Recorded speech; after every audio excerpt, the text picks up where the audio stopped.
Will now call to order the regular meeting of the Board of Trustees of the Texas Southmost College District. Trustees present are Ms. Eva Alejandro, Ms. de la Garza, Mr. J.J. De Leon, Ms. Delia Sáenz, and Ms. Alejandra Aldrete, myself, and also present is President Jesus Roberto Rodriguez. Absent is Dr. Tony Zavaleta. I'll call on Ms. Aldrete to lead us in the Pledge of Allegiance. Pledge allegiance to the flag of the United States of America and to the republic for which it stands, one nation, under God, indivisible, with liberty and justice for all. Honor the Texas flag. I pledge allegiance to thee, Texas, one state, under God, one and indivisible. Thank you. Next item on the agenda is public comments. Dr. Garcia? No, sir, no comment. Thank you so much. Item number 4, consideration and possible action on order declaring results of the Texas Southmost College District election, including all actions necessary to comply with Subchapter C of the Texas Elections Code, Sections 2.051 et sec.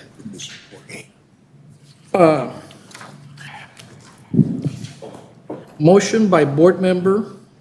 I move to certify of unopposed candidates received by the Texas Southmost College Board to be filled in the records of TSC, and that the Texas Southmost College declare each unopposed candidate as identified in the certificate of unopposed candidates who ran for a position of trustee of Texas Southmost College during the May 7th, 2022 election is elected to the position they sought, including that Dr.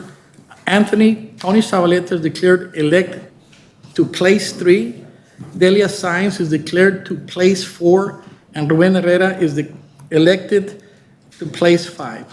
All 3 of these persons are elected to their respective positions. Is there a second? Second. There's a motion and a second. Any discussion? All those in favor signify by saying aye. Aye. All those opposed? Motion carries. There being no discussion,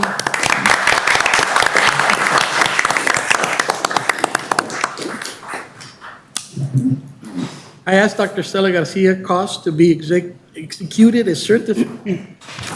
I ask that Dr. Stella Garcia Cost to be executed a certificate of election for each trustee elected and issue said certificate of election as directed by statute to all appropriate persons and entities. President Rodriguez has certificates for each of the 3 elected trustees for signature by chair and secretary.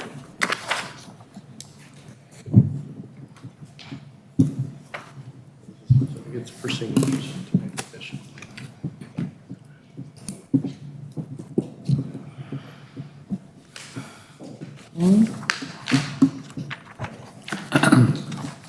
Those. Yes. Apaga todos tus alarms y todo. Turn off all your alarms. Oh my God, yes.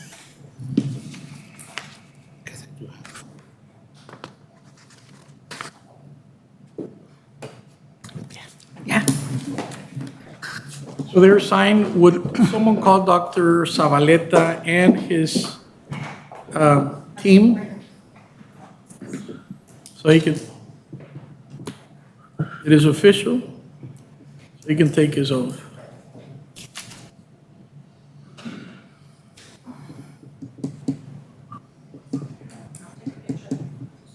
going to take a picture of the certificate and send it. Perfect.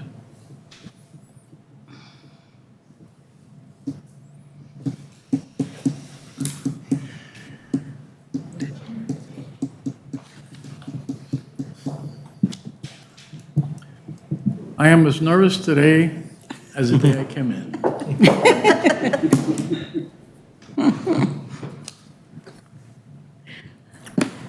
They're on it.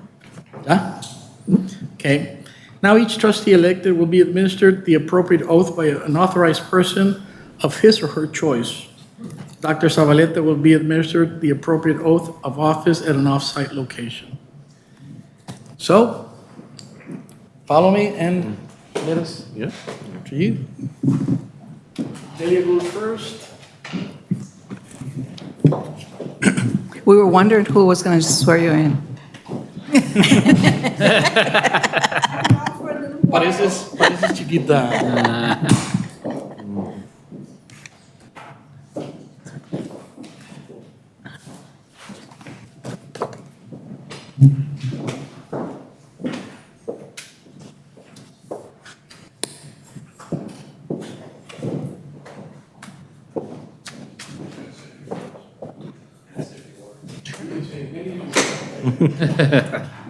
No, I just want to, first of all, I want to recognize the board for what you do, for your service. I know that we live in trying times where because of social media and all the platforms, everybody's a lawyer, everybody's a professor, everybody's an engineer, everybody's a judge, so it makes it doubly hard to do what you guys do. So I know how difficult it is to rise up to the challenge and to stay focused on what you're supposed to be doing here, which is being a fiduciary for the taxpayers and putting forth the best programs for students to come here. I always say that as district attorney, the more people are educated, the more opportunities they have, the least chance that a former judge and I will see them in court. I don't like to see people in court. That's why we go to the schools and try and instill in them values and principles to go by, to support law enforcement and to support education. Those are the cornerstones of any community. If you look at any community that is thriving, you will find that they have a good educational component, and you will find equally that they have good law enforcement. When corporations meet in their corporation rooms to talk about where they're going to go set up a company, those are the issues that come up. The members of that board, the first questions they ask, is it safe down there? And I say down there because it's ground floor, because they want to make sure that their families are going to be safe. And the second thing they ask is, what about the educational system? Because their kids are going to be going to their schools here. So of course, I'm a little biased about law enforcement. If you ask me, it's all about law enforcement and education. So in her, you get education. If she walked through here, she was just talking to Judge Nelson, reminiscing how it wasn't like this when they were here. So you get somebody who was born and raised here, that went to school here, that went to A&I, came back and dedicated 30, I was getting wrong, how many years? 30 years as an elementary school teacher. There's one of her products right there. Seriously, that's what it's all about. And it's very challenging. Everything you do is put on the microscope and everybody knows better than you guys do. Don't let it get to you.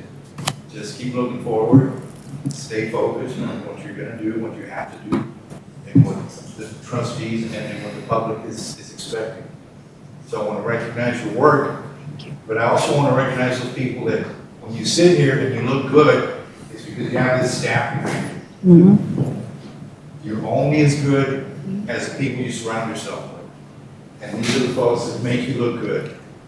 They do the heavy lifting, not just on meeting night, but every day, 8 to 5, Monday through Friday. Some don't even have weekends. So I want to recognize all the staff for what you do. And not just those folks here, everybody here. From the groundskeeper to anybody that has anything to do with the TSC. TSC is a success story, and like Adela said, the best is yet to come. And I firmly believe it. So with that, let me do what I'm supposed to do and shut up now. So, yeah, committee, this is in the name, and by the authorities of the taxes office, I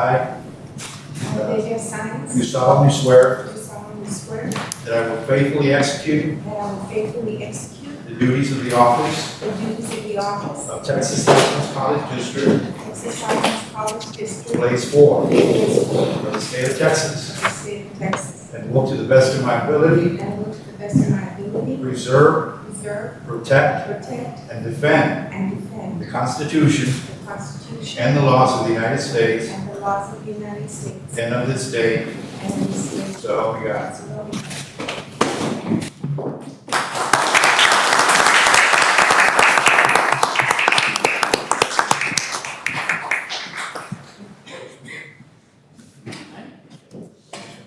I think she just has to read it and sign it.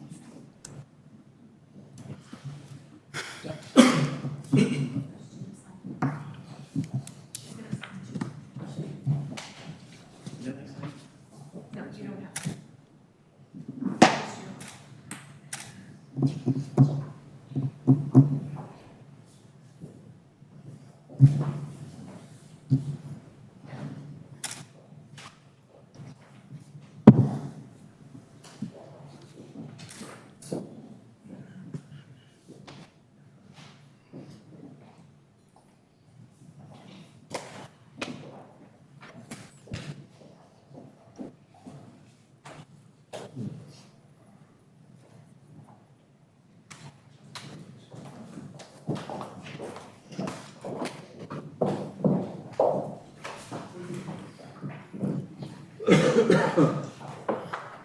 Thank you.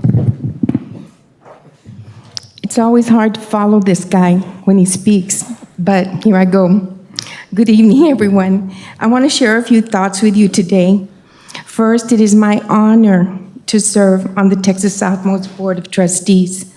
I am humbled when I think about all the students who have been so positively affected by my decisions, or I should say, the board's decisions. When I think back on my tenure starting August 1st, 2019, many occasions come to my mind, like running twice in 2 years.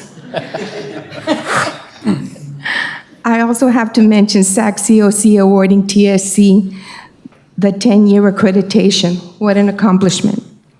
I think of when the COVID pandemic struck, how TSC smoothly transitioned to long-distance learning and then conducting board business through Zoom meetings.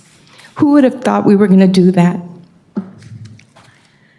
The implementation of the welding program with its state-of-the-art equipment, and most recently, the addition of the diesel mechanics program come to mind. Then, of course, our wonderful TSC-wide 95th anniversary celebration. That was a great party to honor a great institution. But the brightest moment of all was this weekend when more than 340 students graduated with an associate's degree from TSC before even graduating from high school.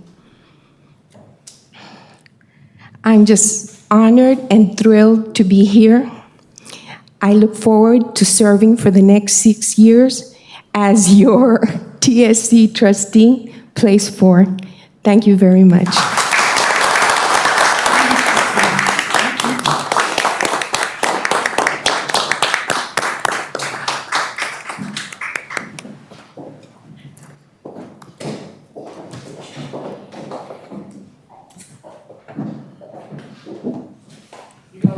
Cheers to 6 more years. Cheers to Used to 6 more years.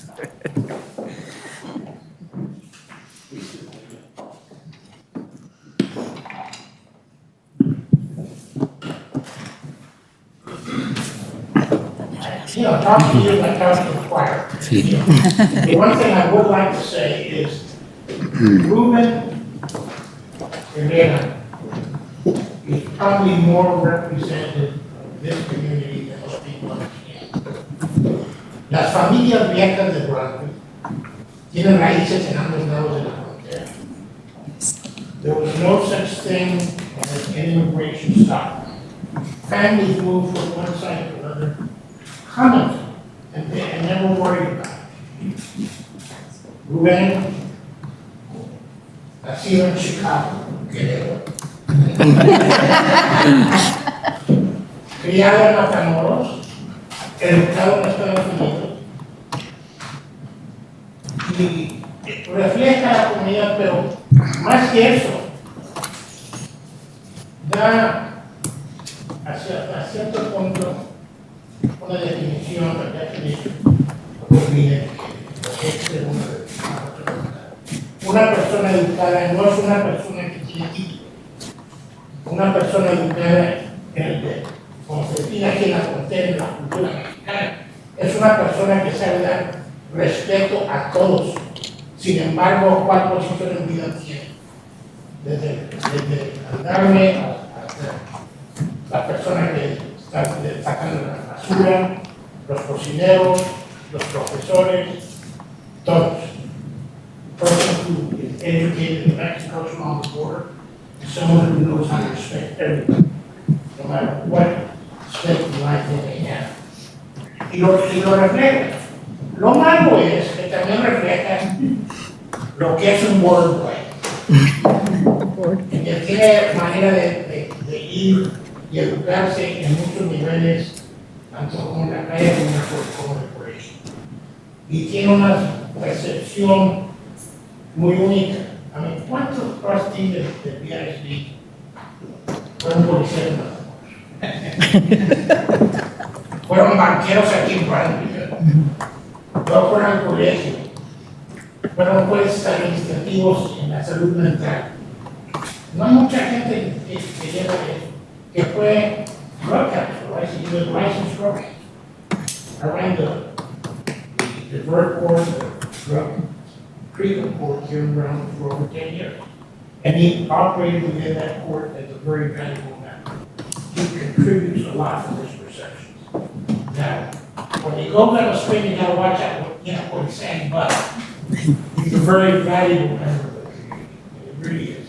And I'm glad the TSC is now enjoying it and benefiting. And if TSC benefiting, we all benefit. Excuse me for talking so long. Señor Herrera, hacia la mano derecha. I, Ruben Herrera, do solemnly swear that I will faithfully execute the duties of the office of Texas Southmost College, of the office of Texas Southmost College, District Place 5 District Place 5 of the state of Texas, of the state of Texas, and will to the best of my ability and will to the best of my ability preserve, protect, and defend preserve, protect, and defend the Constitution the Constitution and laws of the United States and laws of the United States and of this state, and of this state, so help me God. so help me God. No te pegan right.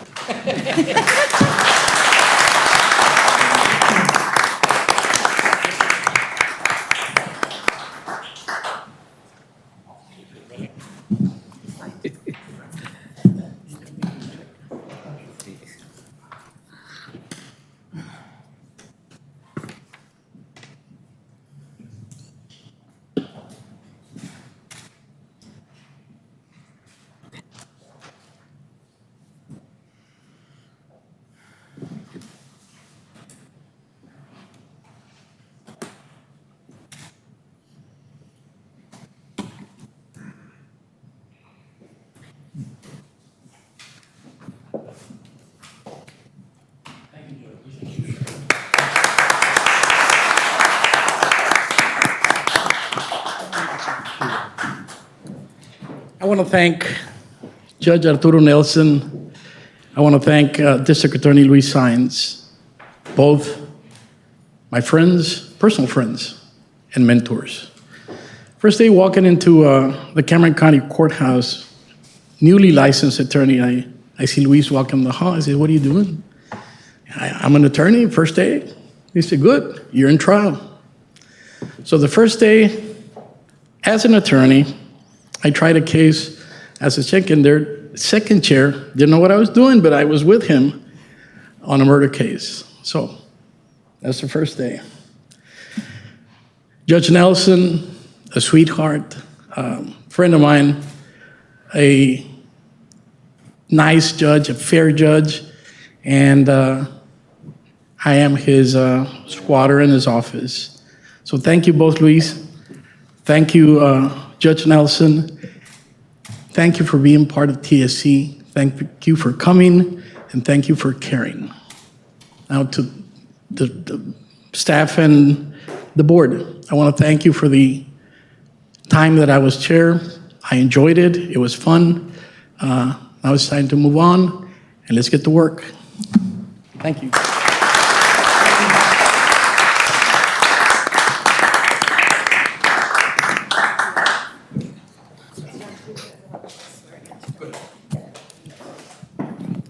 So now, Dr. Zavaleta has been sworn in. We have a full board. And I remember I used to have glasses. Next item on the agenda, consideration and possible action on election of officers for the Board of Trustees for Chair, Vice Chair, and Secretary. I will call on any board member who wishes to nominate a slate of officers for the positions of Chair, Vice Chair, and Secretary to do so at this time. And I will nominate for Chair Adela Garza, for Vice Chair J.J. De Leon, and for Secretary Alejandra Aldrete. That is my nomination. That's my motion. Is there a second? I second that. There's a motion and a second. Any discussion? No discussion. All those in favor signify by saying aye. Aye. All those opposed? Motion carries. I will move to my respective spot over there. Over where? And I'm not the chair anymore. So where do I move? And I move to, I keep, you get the best. I do.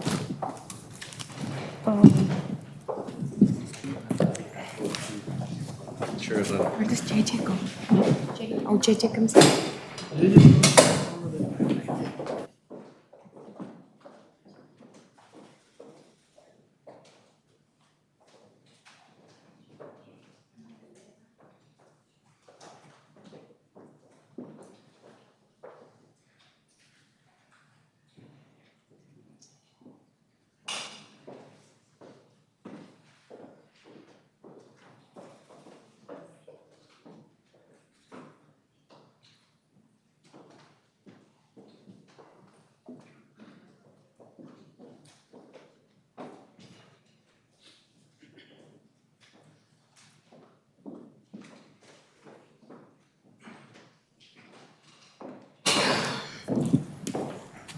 When we short.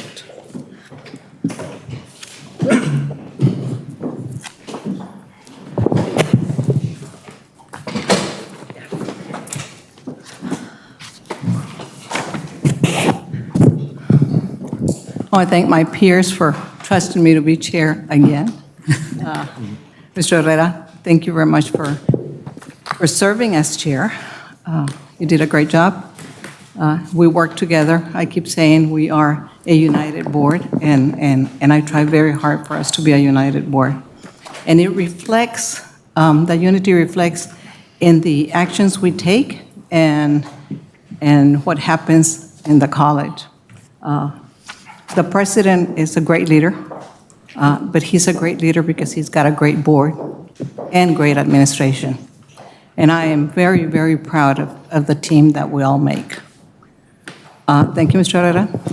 Thank you, Mr. President. Item number 7 is President's Report. Thank you, Madam Chair, Board of Trustees. Good evening. I'm happy to report that our students had the opportunity to attend a career fair on April 26th at the Jacob Brown Auditorium. Students met with the job recruiters for multiple local, state, and federal agencies and learned about their organization and employment opportunities. We had 37 employers attend and a total of 274 participants, including students and community members. I want to thank Student Life for organizing the event, and I want to thank Trustee Aldrete for participating in the event. Next, as part of the Design Studio Service Learning Project, the second-year Design Studio Architecture Program students work with the Housing Authority of the City of Brownsville on their final project for this semester. 5 years ago, the Housing Authority deployed a preliminary plan for the redevelopment of the Buena Vida development, a public housing complex built in the late 1930s, which will be demolished in the near future. This semester, the students were asked to review the existing preliminary plan and offer designs that provide higher density housing. The students presented their work on April 27th at the Housing Authority Envision Center. I would like to acknowledge Dr. Murad Abu Salim for engaging the students in these community projects, and I would like to thank our chair, Ms. Garza, for attending the event. Let me say a few words on that. Yes, ma'am. We have an amazing program, and we don't toot our horn enough.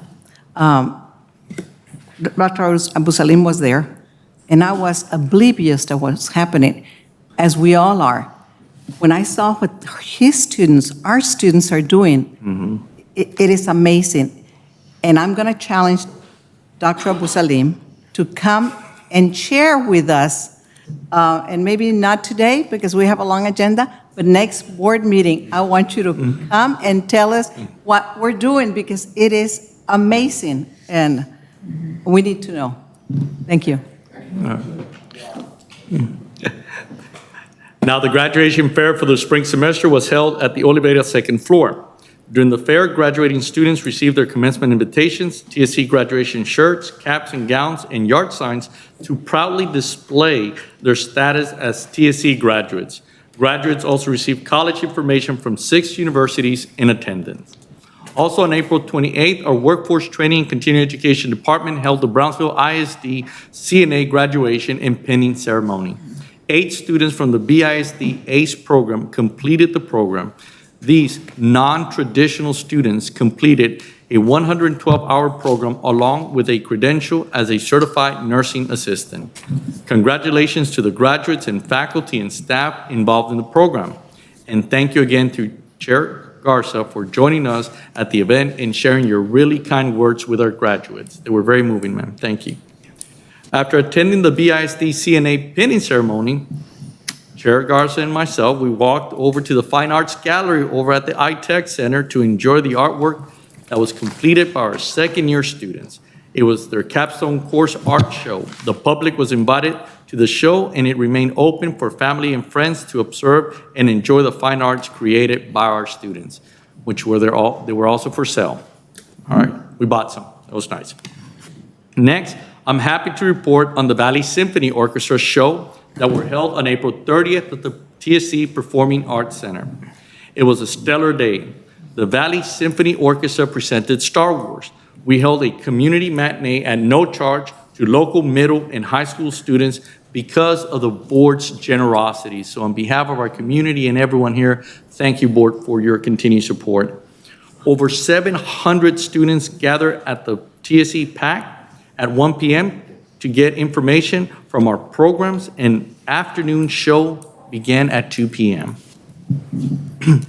Our Chair Garza and I welcomed the group to the PAC and enjoyed not only the music, but also taking pictures with Star Wars characters in the TSC PAC lobby, along with the students and the BISD and Los Fresnos superintendents.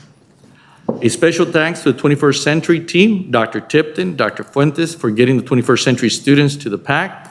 We also had groups from BISD Fine Arts Department, Los Fresnos Consolidated Independent School District, the Revival of Cultural Arts, better known as ROCA, which is a nonprofit organization, brings their young artists to the show. Even Mayor Mendez attended the concert and enjoyed the musical performance. Now, before the evening show, which began at 8 p.m., we held a sponsor reception for our 3 Ruby sponsors, Illusion, Lone Star National Bank, and DHR Brownsville. Combined, they donated $35,000 towards the show. It was a full house again in the evening. The Solis got a standing ovation, which resulted in her playing for another 5 minutes and not charging us extra. We had a lot of great comments and feedback from our guests from across the valley. Thank you so much to, again, Ms. Chair Garza and Trustee Aldrete for joining us for the event. We also had board members from the TSC Foundation attend the evening show. It was a total delight. On April 30th, the Office of Student Life, in collaboration with the Campus Activities Board, celebrated the TSC's tradition by hosting the Bougainvillea Ball, held on the 2nd floor of the Oliveira Student Service Center. This year's theme was Enchanted Fairy Tale. The TSC community was invited to enjoy a magical night filled with dancing, music, and refreshments. Student organizations representatives had the opportunity to run a campaign for a place at the Bougainvillea Royal Court. During the ball, 6 students were crowned to be on the Royal Court. So we got some blue bloods now.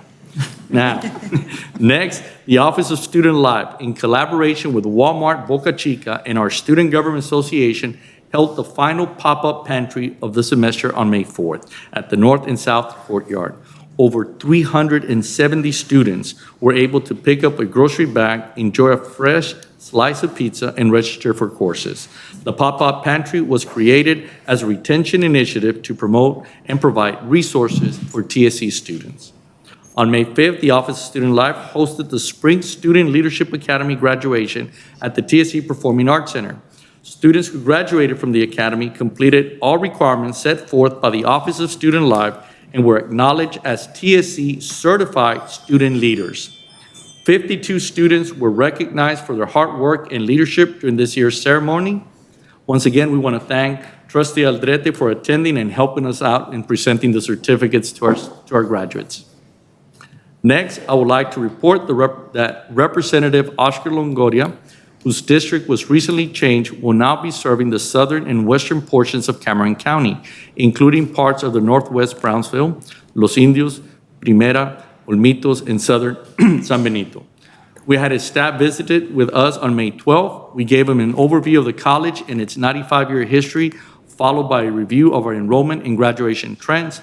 We then gave him a tour of the Fort Brown campus as well as ITech. I want to thank immediate Chair Garza, our current Chair Garza, sorry about that, and Secretary Alejandra for joining us on that day. Earlier this week, on May 16th, newly elected Representative Erin Gomez also visited the campus. We provided her the same information provided to Representative Longoria. Yes, ma'am? You got it wrong. Ms. Alejandro was here with Oscar, and Ms. Yes. Aldrete was here with Erin. Oh, okay. I stand corrected. I apologize for that. I'm trying to read this, and okay, got it. Earlier this week, on May 16th, yes, with Erin Gomez, a representative. You got that straight, right? All right. We gave the same presentation to both representatives, and we took her to the iTech Center to see our workforce training program facilities. I do want to thank Chair Herrera, our immediate past Chair Herrera, our current Chair Garza, and Ms. Trustee Aldrete for helping me welcome the Representative Gomez to our campus. It is worth mentioning that both state representatives were very impressed with the great work TSC is doing with our state-of-the-art workforce labs and are looking forward to working with us. Now, the Texas Southmost College just certified a total of 718 graduates for the spring 2022 semester. We held 3 commencement ceremonies at the Jacob Brown Auditorium on May 14th. This included a record-breaking number of more than 328 dual enrollment students from Brownsville Independent School District, Los Fresnos Consolidated Independent School District, and Jubilee Academy, Brownsville, earning an associate's degree in general studies before their high school diploma. I want to thank the faculty and staff who worked tirelessly to get these students across the stage and to also create a festive atmosphere. It was a total team effort, and the planning began immediately after our fall 2021 semester. We were anticipating such a great graduation, and it worked out well. It was a long day for everyone, and I want to acknowledge student services, instruction, multimedia, student life, and facilities, and our trustees who participated for their dedication and their passion for creating a lifelong memory for our students and their families. At this point, I would like to call on Mr. David Tomlinson to give us an update on the TSC Foundation. Mr. Tomlinson. Good evening. Madam Chair Garza, Board of Trustees, and President Rodriguez, thank you for the opportunity to give a brief update on the foundation. Once again, congratulations, Madam Chair, on your new role. And also, thank you, Mr. Herrera, for your leadership as you served on the foundation board as the chair over the last year. So thank you for that, sir. First off, as President Rodriguez did mention, we had a great day of music on April the 30th. The college welcomed close to 800 local school district students at the Matinee concert sponsored by this Board of Trustees and the college. Thank you again for the support of the matinee, as it was great to see local community children enjoy the great music performed by the Valley Symphony Orchestra that evening. We also had the evening show to benefit the TSC Foundation, whereby we had over 700 patrons enjoy the same music. A wonderful evening that began with a sponsor reception, as the President mentioned, in the Gold Hall to thank our three major sponsors, once again, Illusion, Lone Star National Bank, and DHR Brownsville. Thank you to all those that were involved in making it a great afternoon by coordinating the communication with the districts, parking arrangements, plus all of those involved in showcasing the programs of the college. What a great tool for recruitment that was held on this afternoon. The foundation was able to raise approximately $20,000 for student scholarships this evening following expenses. Once again, thank you to Chair Adela Garza and TSC President Rodriguez for not only giving one welcome that day, but two welcomes. And thank you to TSC Trustee Aldrete for making the quick trip back from Dallas to join us that evening. Thank you, ma'am, for joining that. We thank you for your support, and I hope that you all enjoyed the event that evening. Secondly, by way of community service, this past month I was able to attend the CDCB Youth Build program. They had their ribbon cutting ceremony, and I represented the college through the Brownsville Chamber. It's a great program that really provides an opportunity for our youth to begin their construction training, and once they receive their GEDs, to apply to one of the many programs of our workforce training continuing education areas. The wine and cheese event that I had previously announced here has taken on a formal name now as the Social Hour for Justice. It will be held on June 28th at the PAC lobby. We already have 2 donations that will cover the expenses needed for the event. I'm seeking additional donations as well. Attached here, you will find the invitation that would be going out and inviting those that are closely related to this field, plus all of our local and regional vendors, alumni, and TSC supporters. Thank you once again to Foundation Chair Ms. Adela Garza for her support of the event, along with Judge Decio and Dr. O'Malley. Additional information will be forthcoming as we get closer. Finally, I mentioned in the last time we met that there was 2 donations that required a match to be approved by the Foundation Board, which was approved. One was from Rio Grande Valley Partnership, who was willing to donate $15,000 to the foundation if we were to match it, which the Board of Directors did do that. And the other is from RGV Lead for $5,000 with the same type of a match. Therefore, with those 2 items that were approved by the board, the foundation pledged and received a total of $40,000 for scholarships. The RGV Partnership has requested to be a major sponsor at the 2nd annual golf tournament, with a check presentation being conducted during the awards ceremony. The RGV Lead will hopefully be here at the June TSC Board of Trustee meetings to make their check presentation. As I finish up with some of the upcoming events, we have mentioned the wine and cheese event. Well, first of all, let me go back to this. This is the thank you that came out in the Brownsville Herald a couple of weekends ago. This is for the Ruby Gala, and we should be having soon the thank you also that's going to be going out for the Star Wars Symphony concert that was held a few weeks ago. As I also mentioned, here is the invitation for the Social Hour for Justice. And also, we, of course, are ready and getting geared up for our 2nd annual Scorpion Classic to be held at Rancho Viejo on August the 20th. I want to state at this point, with the donations received for this year, since January the 1st, for the Del Castillo Show, the Gala, the Symphony, plus private donations and employee contributions, is just shy of $130,000 towards student scholarships. For calendar year 2021, last year, we raised approximately $146,000.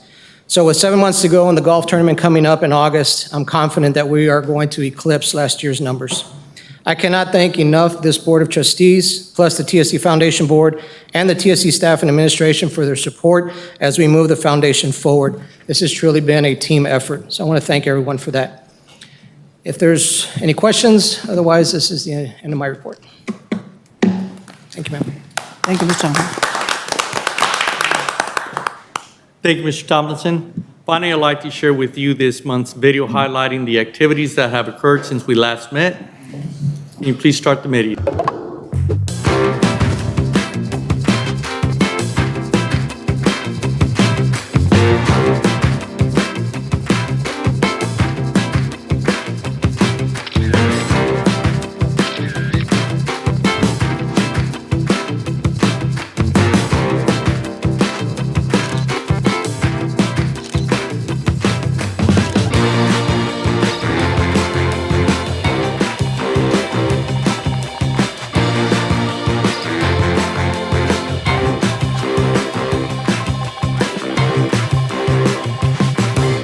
We're coming with the 24-year-old female complaining of severe pain.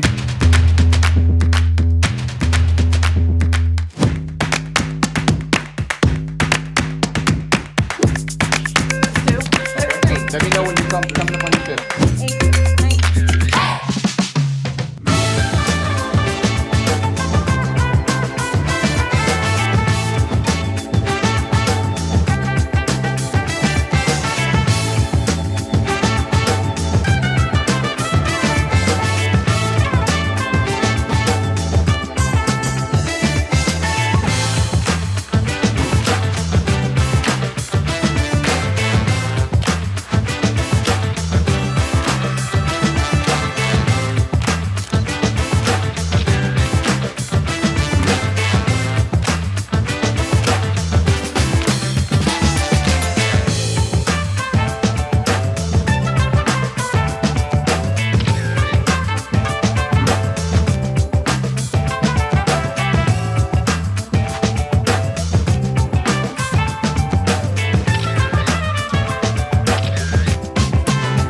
They're excited to be here, and I want to thank you guys, TSC, for letting us come out here. The setup that they have here, it's very unique. I'd never seen a setup like this.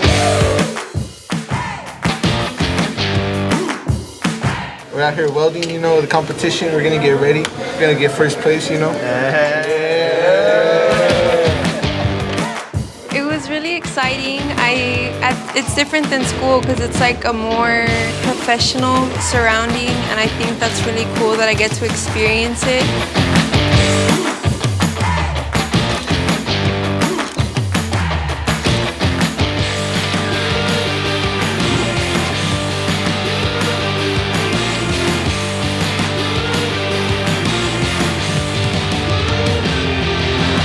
It is worth mentioning that this Evolve Summit is the only one of its kind in South Texas. And this event is being held as an example of a collaborative effort of how we can come together and partner with different school districts and other institutions of higher education. And guess what?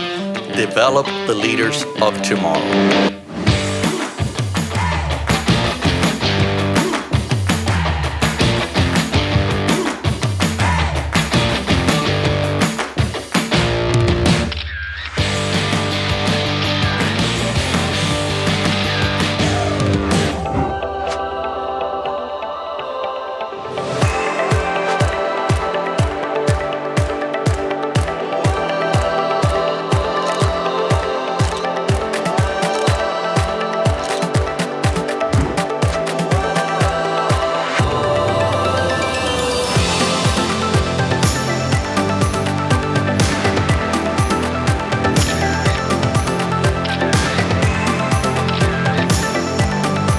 Who's ready to hear Star Wars?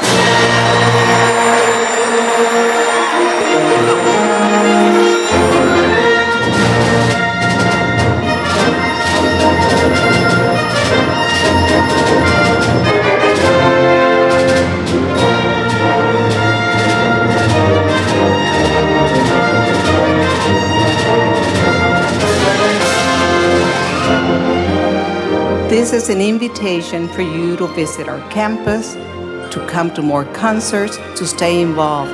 This is your community college. And I also want to thank the TSC Board of Trustees for sponsoring this free performance to our students in our community.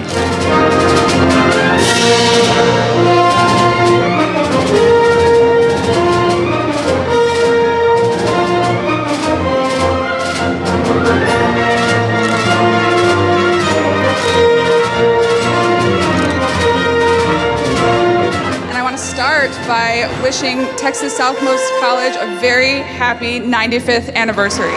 Congratulations.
If I could summarize my time here in college, I would summarize it as family. TSC means so much to me. It helped me a lot in my growth as a college student and in life.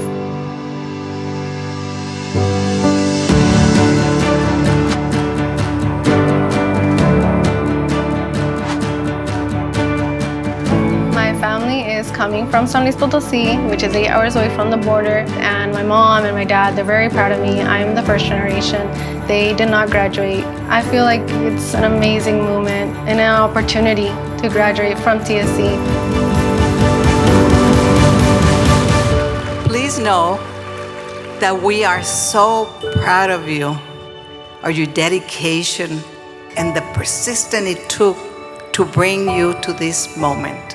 Muchas felicidades a los estudiantes, sobre todo más a los padres que sacrificaron tiempo, dinero, esfuerzo en lograr que sus hijos llegaran a este gran día que es el día de su graduación de Texas Southmost College. Today, just enjoy your path across the stage. You earned it. Tomorrow, we will get to work. Congratulations, graduates. You may move your tassels to the left. Ladies and gentlemen, I present to you the Texas Southmost College class of 2022.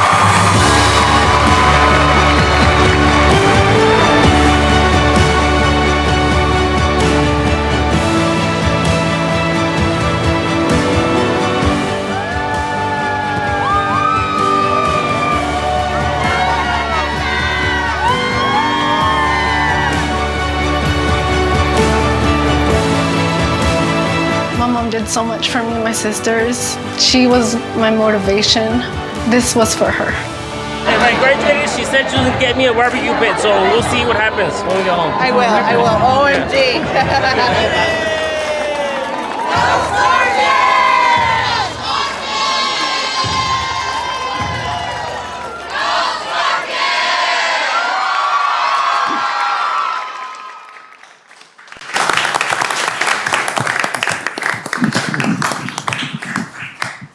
Never gets old.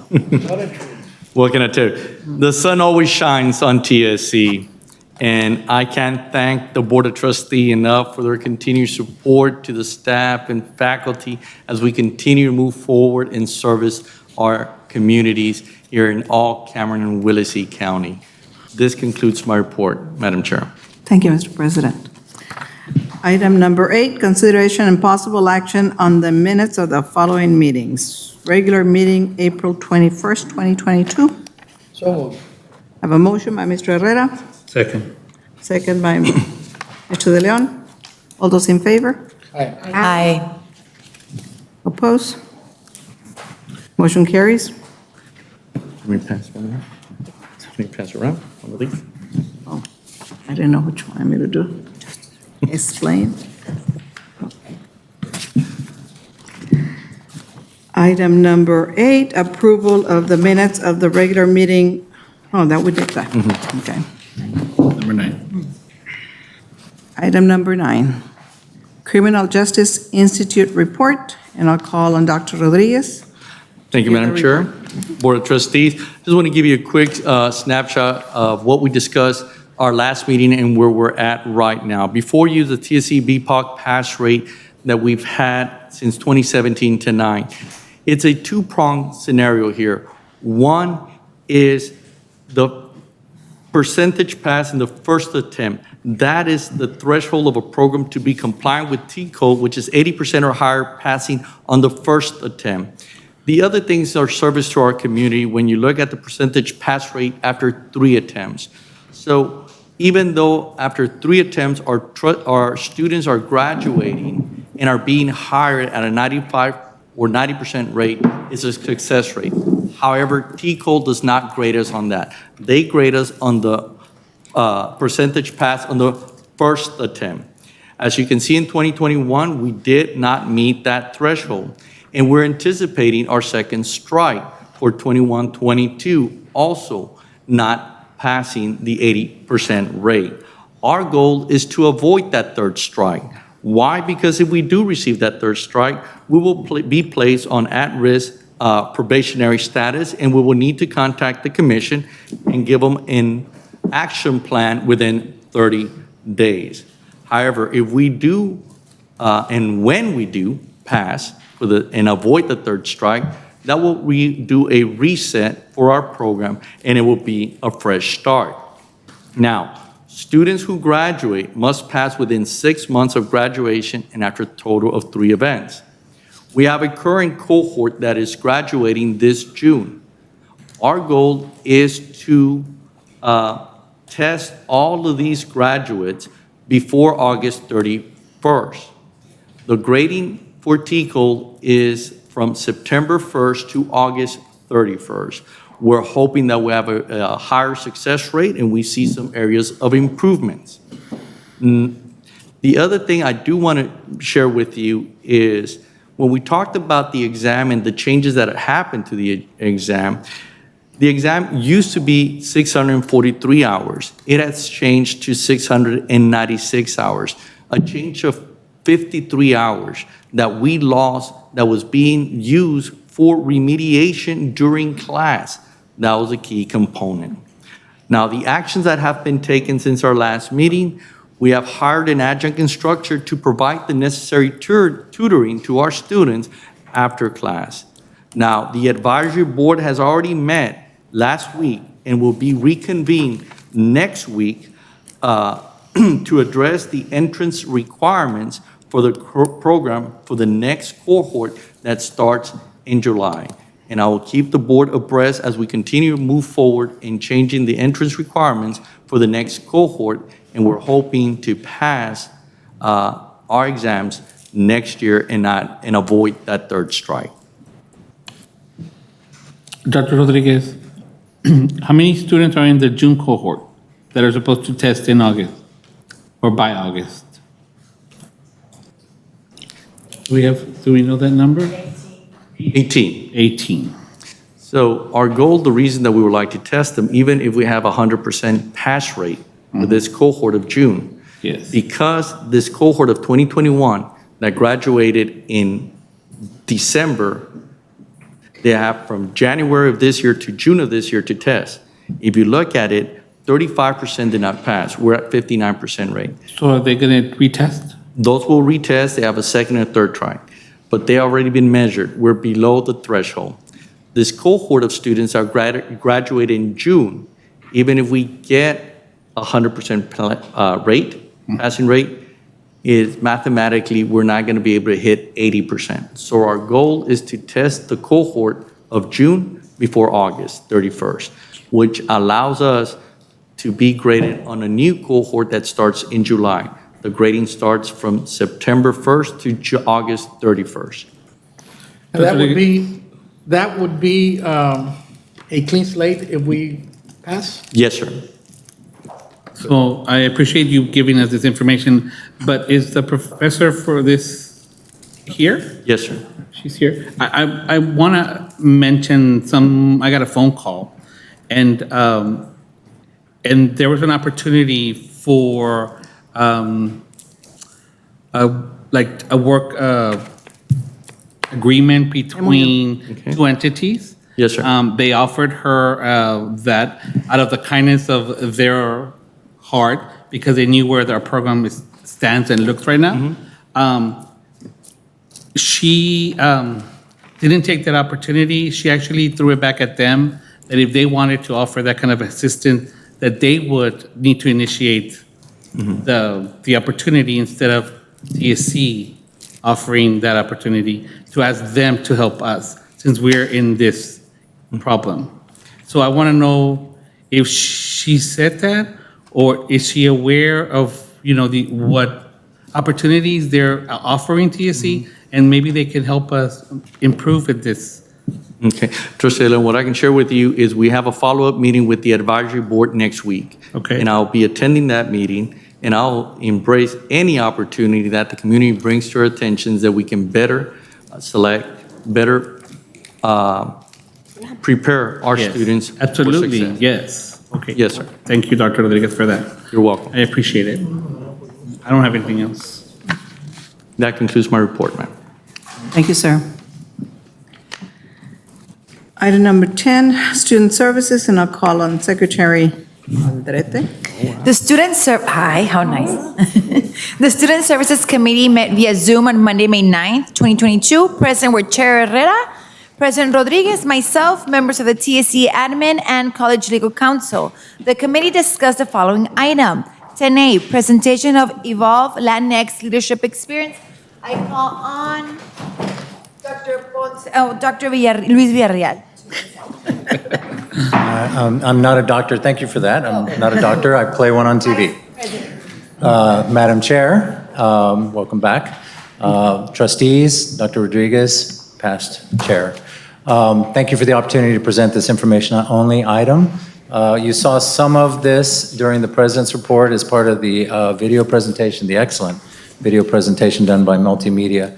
We just wanted to take an opportunity to focus on this one event that was a lot of effort was put into by the Student Services area and others to shine a light on our leadership with our students. You may be aware that for several years we've been holding in Student Services a male leadership summit. It was an annual event that we had, I think, for 5 or 6 years. A couple of years ago, the institution also provided a female leadership summit that some of the folks in the room actually presented at. And it was a big success, but it was during the pandemic and it happened via Zoom, right? So this year, the committee that got together to discuss both of those events concluded that there really is no difference between a female and male leadership summit per se, and decided to combine those two events into one event, and that is where we landed on Evolve, the Latinx leadership experience, right? The idea being that we can present material and expertise as delivered by many speakers from the area who are already successes and create interactive workshops for those students to give them insight into what it takes to be a leader in our community and in the world today. I'm going to turn the rest of the presentation over to Dr. Ponce, who's led the charge and whose staff, I think, accomplished a very, very wonderful event. Thank you, Mr. Villarreal. Madam Chair, members of the board. Very excited to present about this wonderful event that took place. We worked really hard to make sure that we made this information available to our students and to our high school students. So I'm proud to report that we had 305 attendees in total. Of course, our students were represented, along with students from Porter High School, from Pace, from Hanna, from Veterans. Los Fresnos ISD was also represented. Of course, we had Rivera. We also had Port Isabel, Brownsville Early College, and we even had a contingency of students from South Texas College who wanted to come on over and see what we were doing. So it was very well represented, and it definitely created a lot of really positive energy among the attendees. Now, as Mr. Vidal mentioned, we did have a committee that was comprised of faculty, staff, and students, and that committee came up with these workshops that we felt would have the most impact on the students that attended. As you see, for our high school students, we had high school to college pathways, welcoming our high school students to hopefully transition to TSC. School life balance, social media presence. Also want to acknowledge we had representation from the DA's office. They did a wonderful workshop on healthy relationships. That See Something, Say Something, that was very well received. And again, definitely a benefit for our students to hear. So again, all the workshops were very well attended, and we got very good feedback from our students.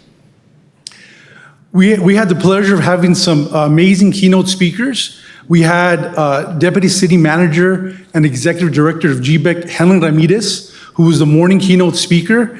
We also had Dr. Carlos Cardenas, who's the chairman of the board for DHR Health Systems. Ms. Ramirez opened up the keynote in the morning, and Dr. Cardenas did the afternoon keynote. And always a great measure of how our keynote speakers do is at the end of their presentations, they had a long line of students wanting to speak to them. So it was well received, and we're very happy to have them here on our campus and share their wisdom. One thing I wanted to highlight as well is that we got to utilize the beautiful second floor of Olivera. I want to thank the board for all the investment into that facility. We maximized the use by using the conference rooms and in the large ballroom area. So we really got to kind of show off and showcase that new area, and the students were definitely amazed by the state-of-the-art facilities. I just want to point out some pictures. Again, it was a great event. We have current Madam Chair, Adela Garza there, who was addressing the crowd. And you see some familiar faces here. Again, the DA's office. We had some of our faculty that were representing. And overall, again, it was a wonderful event, something that we hope to expand on. As I mentioned before, we had 305 attendees. Our goal is to have 400 attendees next year. And just to give some acknowledgement to all of the members of our committee that helped make this possible. Along with that, all of our staff that contributed. It was all hands on deck. We had all of our departments pitching in and making sure that the event was successful and that our attendees felt welcome and at home here at TSC. And of course, we did take surveys to kind of analyze and evaluate, how the conference was, and we got great feedback. The only criticism we got was that they wanted to do a campus tour, so that will be definitely on the schedule for next year. Yes. And as Dr. Rodriguez mentioned, the model that we created is one that's going to be used as an example for other institutions to do. My department is going to go to UT Austin the second week of August. We're going to do a presentation at the UT campus at a state conference, giving a presentation on how we did our conference and how it was successful. So that is the end of my presentation. I'm open to any questions. What my comment was there, when I was doing that, I was telling Dr. Cardenas that he needed to love on TSC and all those students because we could staff the whole hospital, unlike UTRGV. Correct. We can even build it with our program our building program, or Yeah. Dr. Abu Salih's program. UTRGV produces the doctors, right? But we can staff the whole hospital. That's correct, yes. And This item was for information purposes only. No action is required. This concludes my report. Thank you. Thank you, Ms. Aldrete.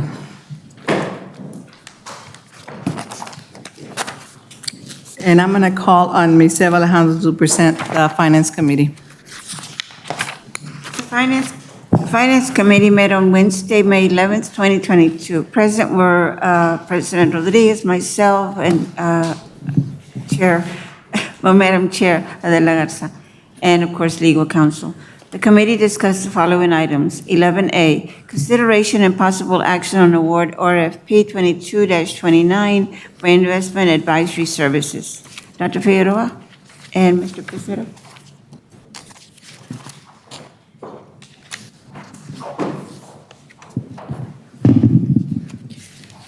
Thank you, Ms. Alejandro.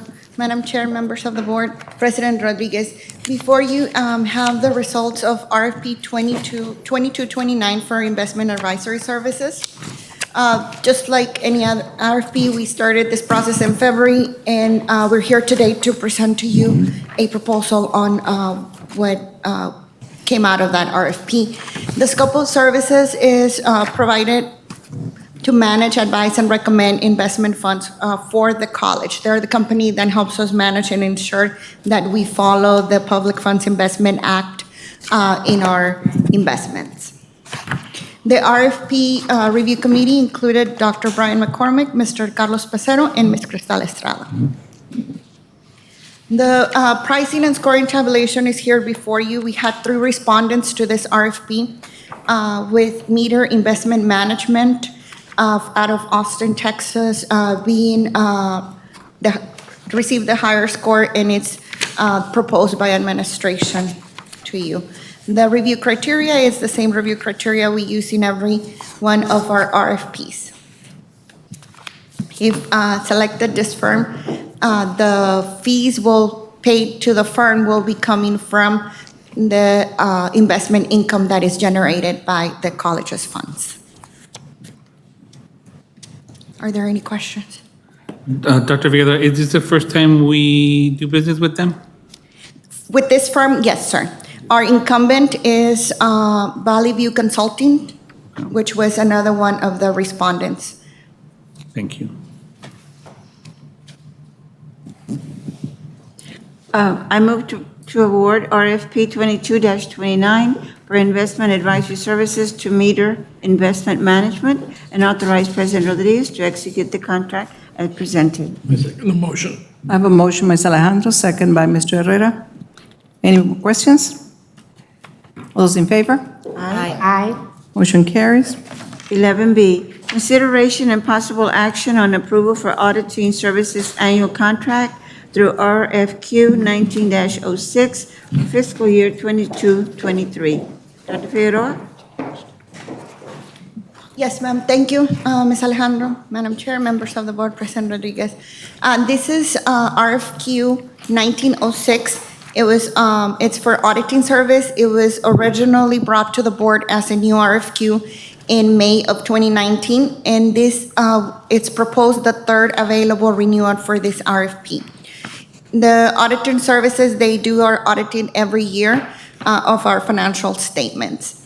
The firm that it's being proposed is Cascos and Associates. They've been our auditor for the past few years.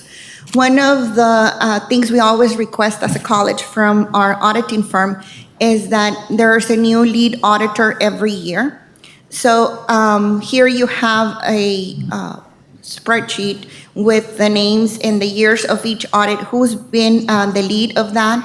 And this new year, they'll be assigning a new auditor as well. That is to ensure that it's a new set of eyes looking at our financials every year, even though it's the same firm. So the RFQ is to Cascos and Associates, and the approximate or projected expenses for next fiscal year is $30,800.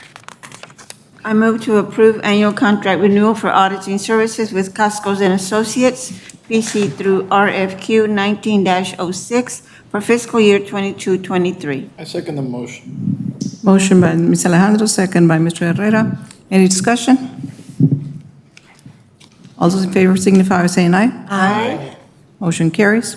11C, consideration and possible action on approval for depository bank services biennial contract through RFP 18-11 for fiscal year 22-23 and subsequent year. Dr. Figueroa?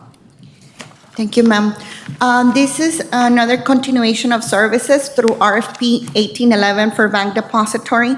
This contract was originally awarded in 2018, and we're proposing a second available renewal for the next 2 fiscal years.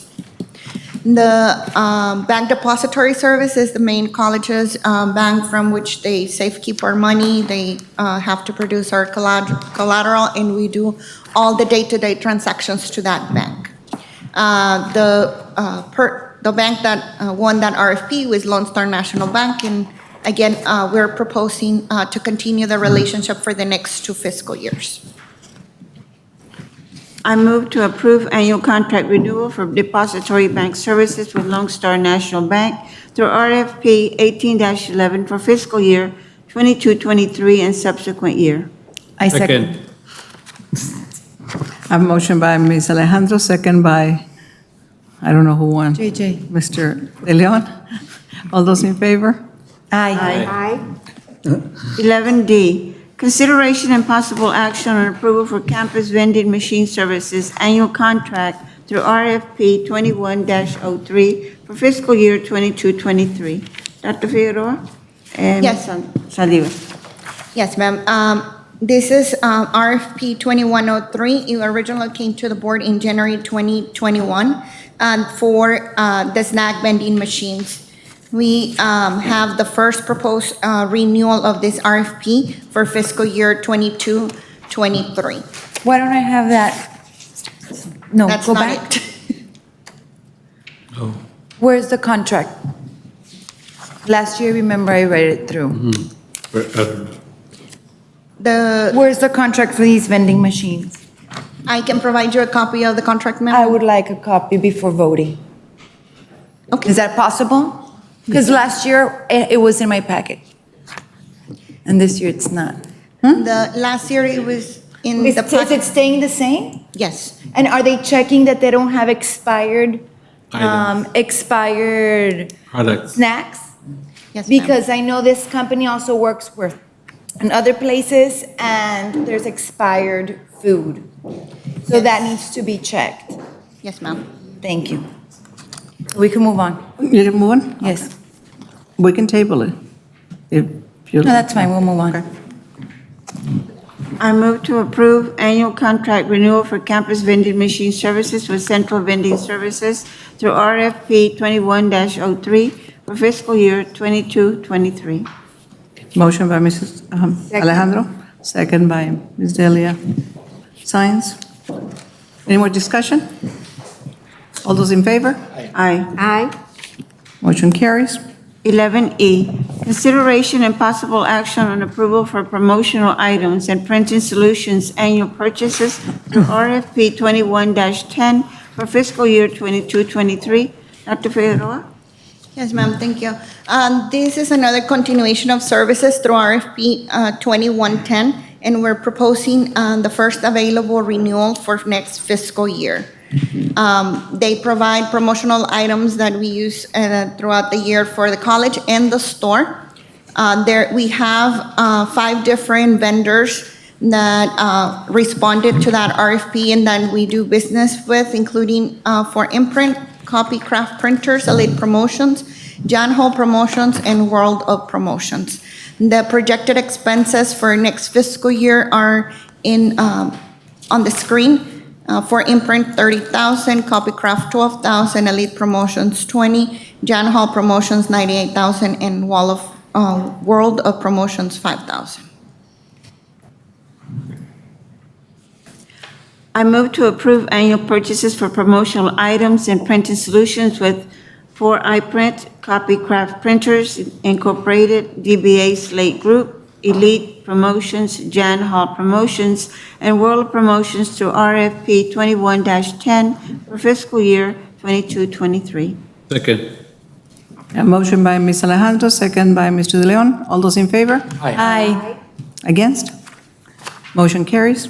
11F, consideration and possible action on award RFP 22-31 for food products for childcare center. Dr. Figueroa? Yes, ma'am, thank you. This is a continuation of services for a new RFP because the prior one had expired, RFP 2231. We started the process in February, and today we're here to present it to the board. The scope of work, basically, they provide the food that we need at the child care center. This RFP, these vendors meet the criteria that we specified, and we've been doing business with them up to now. This review committee included Ms. Crystal Estrada, Ms. Yvonne Sanchez, and Ms. Maricela Nava. The pricing, tabulation, and scoring is here for your review. We did have 2 respondents, Labatt Food Services and Cisco. They're both being recommended or proposed for the award of this RFP 2231. Dr. Figueroa, and we've done business with both or only one? With both, sir. With both? Each of them provides different food and services and from what we need, so we use both. Okay, thank you. I move to award RFP 22-31 for food products for childcare center to Labatt Food Service and Cisco Central Texas Incorporated, and authorize President Rodriguez to execute the contracts as presented. I second the motion. I have a motion by Ms. Alejandro, second by Mr. Herrera. Any discussion? Yes. Question. Yes, sir. Being that the inflation is fluctuating, do we have any wiggle room to adjust for any raises in the food items? Or is that a fixed price and will they honor it? So when they bid on the items, they bid a fixed price according to the terms of the RFP. We did put, as you can see, this year, we're requesting an increase that we may have. These expenses are tentatively estimated because it depends on, how many children we have at the childcare center. So there is room to, Not the price, but yes, the amount. on the amount. Yes, sir. Not the price, but the amount. The price is. So not, They have to keep their price they told us we were going to pay, but sometimes we need 20 More. instead of 10. No, but that's not what I'm asking. Milk has gone up in the past 3 months, Eggs. 30, 40%. Eggs have gone up. Or do we have anything set in place for us to be able to pay more if need? We don't want to leave our kids without any food or food items. we will not, sir, but in these contracts, they provide a pricing sheet, and that's what we pay, what the pricing sheets. Yes, sir. In other words, they cannot raise the prices. It's a fixed. They're locked in. Yeah. It's fixed. I'm good. Thank you. Okay, I have a motion and a second. All those in favor? Aye. Against? Motion carries. 11G, consideration and possible action and early renewal of the Illusion Managed Services contract. Mr. Villarreal? Thank you, Madam Chair, Board of Trustees, and Dr. Rodriguez. Before you, you have a proposal to extend the current contract with Illusion for IT managed services. If you recall, in September of 2019, Illusion was engaged to provide IT services for the college for a period of 4 years, actually 4 years, with a one-year renewal. We're about to enter into the fourth year. We have the option to negotiate a longer term, and I have decided to negotiate with the company and exercise that option, and there are a few reasons why. The first reason is that it's very standard to include a consumer price index in these kinds of contracts in my industry, right? And the first couple of years with Illusion, that index was at 1% to 2%. But the index has risen dramatically. The inflation that's happening throughout the country, the cost of price going up with just about everywhere in service, it is now at 7%, which on a $2 million contract represents $140,000. So when I saw that, I immediately called them to start negotiating and seeing what we could do so I could get more bang for my buck, so to speak. The other major influence in this is that in September of 2019, community colleges in the state of Texas were not required to have a security officer because we didn't fall under the Texas Administration Code that universities did, four-year institutions, right? In October, November of 2019, after we negotiated that contract, suddenly community colleges were now part of the Texas Administration Code, and it is a requirement that we have a security officer. So while Illusion provides security within the contract here, there is no designated, dedicated resource for that. So my thinking was, how do I get one if I'm going to be paying $140,000 more a year? So what we have done is arrived at a place where we can add to the contract, which is something they're going to want to do, right? By adding 2 more years to the existing contracts and 2 optional years, they have agreed to do away with the consumer price index, which is pretty unheard of in this industry, and provide us a fixed rate for all the years of the contract, plus provide me a security officer and a network administrator position, right? So instead of me facing a $140,000 increase, I may be facing a $300,000 increase that will stay the course for the remainder of the contract, instead of us possibly facing a 7 to 10% CPI 2 years from now, right?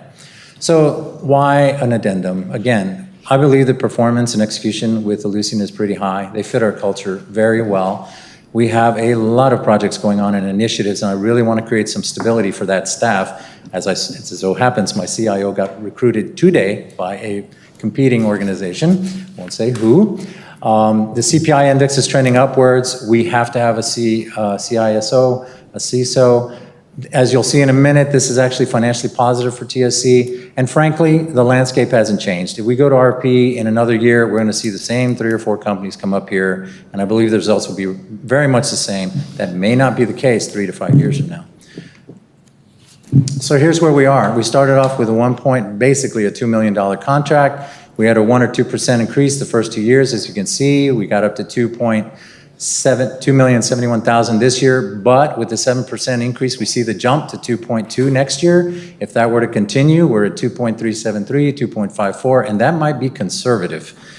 So yes, we will pay a little more in the first year. As you can see, they're proposing a $2.35 million amount, which would be a $141,000 deficit to us in the first year. But by the second year, assuming the CPI stays high, and with everything happening in the world, there's no reason to think it won't, we will become flat. And by the third year, we'll see a positive outcome. Plus, I have 2 more resources that I didn't have. So that is basically the proposal. Those last 2 years are optional, the same 2 optional years we have now. So basically, I'm proposing that we go from a 1-year remaining contract to 3. This is all the wonderful stuff that Aleutian's done, and lots of boxes, lots of arrows. This was 2.5 years ago. We got a lot more boxes and arrows now, right? A lot more boxes and arrows. And basically, everything that wasn't talking to each other 3 years ago, technically speaking, talks to each other now. We have single sign-on for almost all of our applications, mobile apps, security, a lot of things that have changed, most of the things that you guys have approved. Right? A lot of accomplishments in your package if you want to review those. I won't go over those in detail unless you have any questions about them. Again, our proposal is to approve the managed services addendum as submitted by Aleutian in March and modify the scope of services and payments and renewal terms as specified in that addendum. If you have any questions, I'll be happy to answer. I move to approve the managed services renewal addendum as submitted by Aleutian on March 11th, 2022, and extend the Aleutian Managed Services Agreement, currently dated June 21st, 2019, to August 31st, 2025, with a modified scope of services and payment and renewal terms as specified in the addendum. I have a motion by Ms. Alejandro. I'll second the motion. Second by Mr. Herrera. Any discussion? No. Mr. Herrera, you've done a really good job. Thank you. And I think the company is committed to us, and they show it in every event, and they show it here. So thank you for your work. They better be. Thank you. Thank you. All those in favor? Aye. Against? Motion carries. Thank you very much. 11H, consideration and possible action on approval for workers' compensation insurance annual contract through RFP 20-19 for fiscal year 22-23. Dr. Figueroa. Yes, ma'am. Madam Chair, members of the board, President Rodriguez. Before you, you have another continuation service, RFP 2019. We're proposing the second renewal of this RFP for fiscal year 22-23. This is our workers' compensation insurance, and the vendor that won this RFP was TSC, the Texas Association of School Board Risk Management Fund. The projected expenses for next year are $66,944. Are there any questions? No. I move to approve annual contract renewal for workers' compensation insurance with TSC Risk Management Fund through RFP 20-19 for fiscal year 22-23. I'll second the motion. A motion by Ms. Alejandro, second by Mr. Herrera. Any discussion? All those in favor? Aye. Against? Motion carries. 11I, consideration and possible action on award RFP 22-25 for rental of copier equipment and other services. Dr. Figueroa. Yes, ma'am. This is another continuation of services, but with the new RFP. So it's RFP 2025. We started this process in February and are here today to present job proposal. The scope of work includes all of our operating lease agreement for our multifunction machines. We've been, for the past few years, we've been shying away from having personal desktop printers for staff and have multifunction machines that do printing, scanning, and copying. This is the existing inventory, all the different buildings that we have machines in. This RFP was reviewed by Mr. Edgar Sosa Leal, Mr. Eric Bustamante, Ms. Gavi Ochoa, and Mr. John Tran. We had 3 respondents to this RFP, Dayhill, Toshiba, and Rico. This is the proposed Xerox machine that it's in the RFP response. And you have the RFP criteria, which is the same one that we utilize in every one of our RFPs for which the committee evaluated the RFP. This is budgeted for next year for our rental copier equipment, and here's our proposal to Dayhill Office Technology. I move to award RFP 22-25 for rental of copier equipment and other services to Dayhill Office Technology Corporation, DBA Xerox Business Solutions Southwest, and authorize President Rodriguez to execute the contract as presented. Second. A motion by Ms. Alejandro, second by Mr. De Leon. Any discussion? All those in favor signify by saying aye. Aye. Against? Motion carries. 11J, consideration and possible action on award RFP 22-23 for campus data cabling services. Mr. Villarreal? Thank you, Madam Chair, Board of Trustees, President Rodriguez. As you may recall, 3 years ago, we did an RFP to receive data and cabling services from 3 vendors. That agreement has expired, so we went back out to our RFP this spring to re-engage some vendors to provide us fiber optic cabling, voice cabling infrastructure, et cetera, around the campus. And this is for smaller projects, not projects tied to something that might be funded through a capital expense or something like that, right? The evaluation committee was Mr. Leal, Bustamante, Ms. Ochoa, and Mr. John Tran. You can see in your packet that we had 5 respondents. Last time we had 3 respondents. All of them were capable of servicing us. This year we had 5. 2 of them emerged on the top, Telepro and BridgeNet. BridgeNet is one of the incumbents. But one of the issues we had last time is by the 3rd year, we stopped having response from 1 and even 2 of the vendors. We'd really like to carry more than 2 vendors. And during discussion with the subcommittee, it was raised, the issue that we have a Brownsville company represented here. They scored similarly to the other bottom 2. And after that conversation, we decided we would accept all 5. We're going to go forward with all 5 of these vendors. They all can provide and satisfy our technical criteria. The issue really was pricing on the copper cable in particular that we put around campus. So with your permission, we'd like to recommend all 5 be approved, and then we will just solicit them based on the project and the need moving forward. I move to award RFP 22-23 for campus data cabling services to Telepro Communications, BridgeNet Communications LLC, CS Global Consortium LLC, International Global Solution Corporation, and Network Cabling Services, Inc., and authorize President Rodriguez to execute the contracts as presented. I second that. Motion by Ms. Alejandro, second by Ms. Aldrete. Any discussion? All those in favor signify by saying aye. Aye. Against? Motion carries. 11K, consideration and possible action on approval for telecommunication services annual contract for RFP 19-21 for fiscal year 22-23. Mr. Villarreal. Thank you, Madam Chair, Board of Trustees, Dr. Rodriguez. This is a continuing service for an RFP that we issued a couple of years ago, the 3rd year of our relationship with Telespace that provides telecommunication services to us, which is basically phone system service, and also for the new contact center through our unified Cisco call center.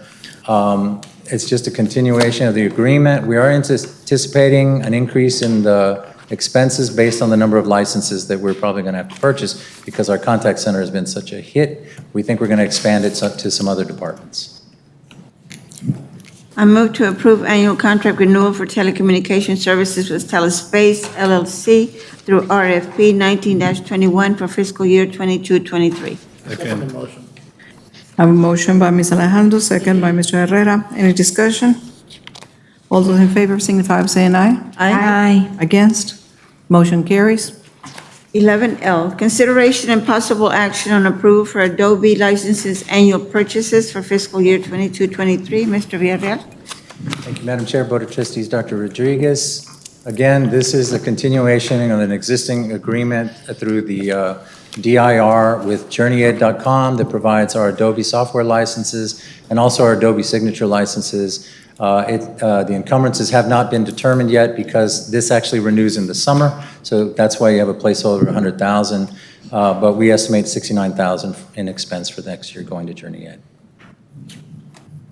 I move to approve annual purchases for Adobe licenses from JourneyEd.com, Inc. through the Texas Department of Information Resources contract, DIR CPO-4451 for fiscal year 22-23.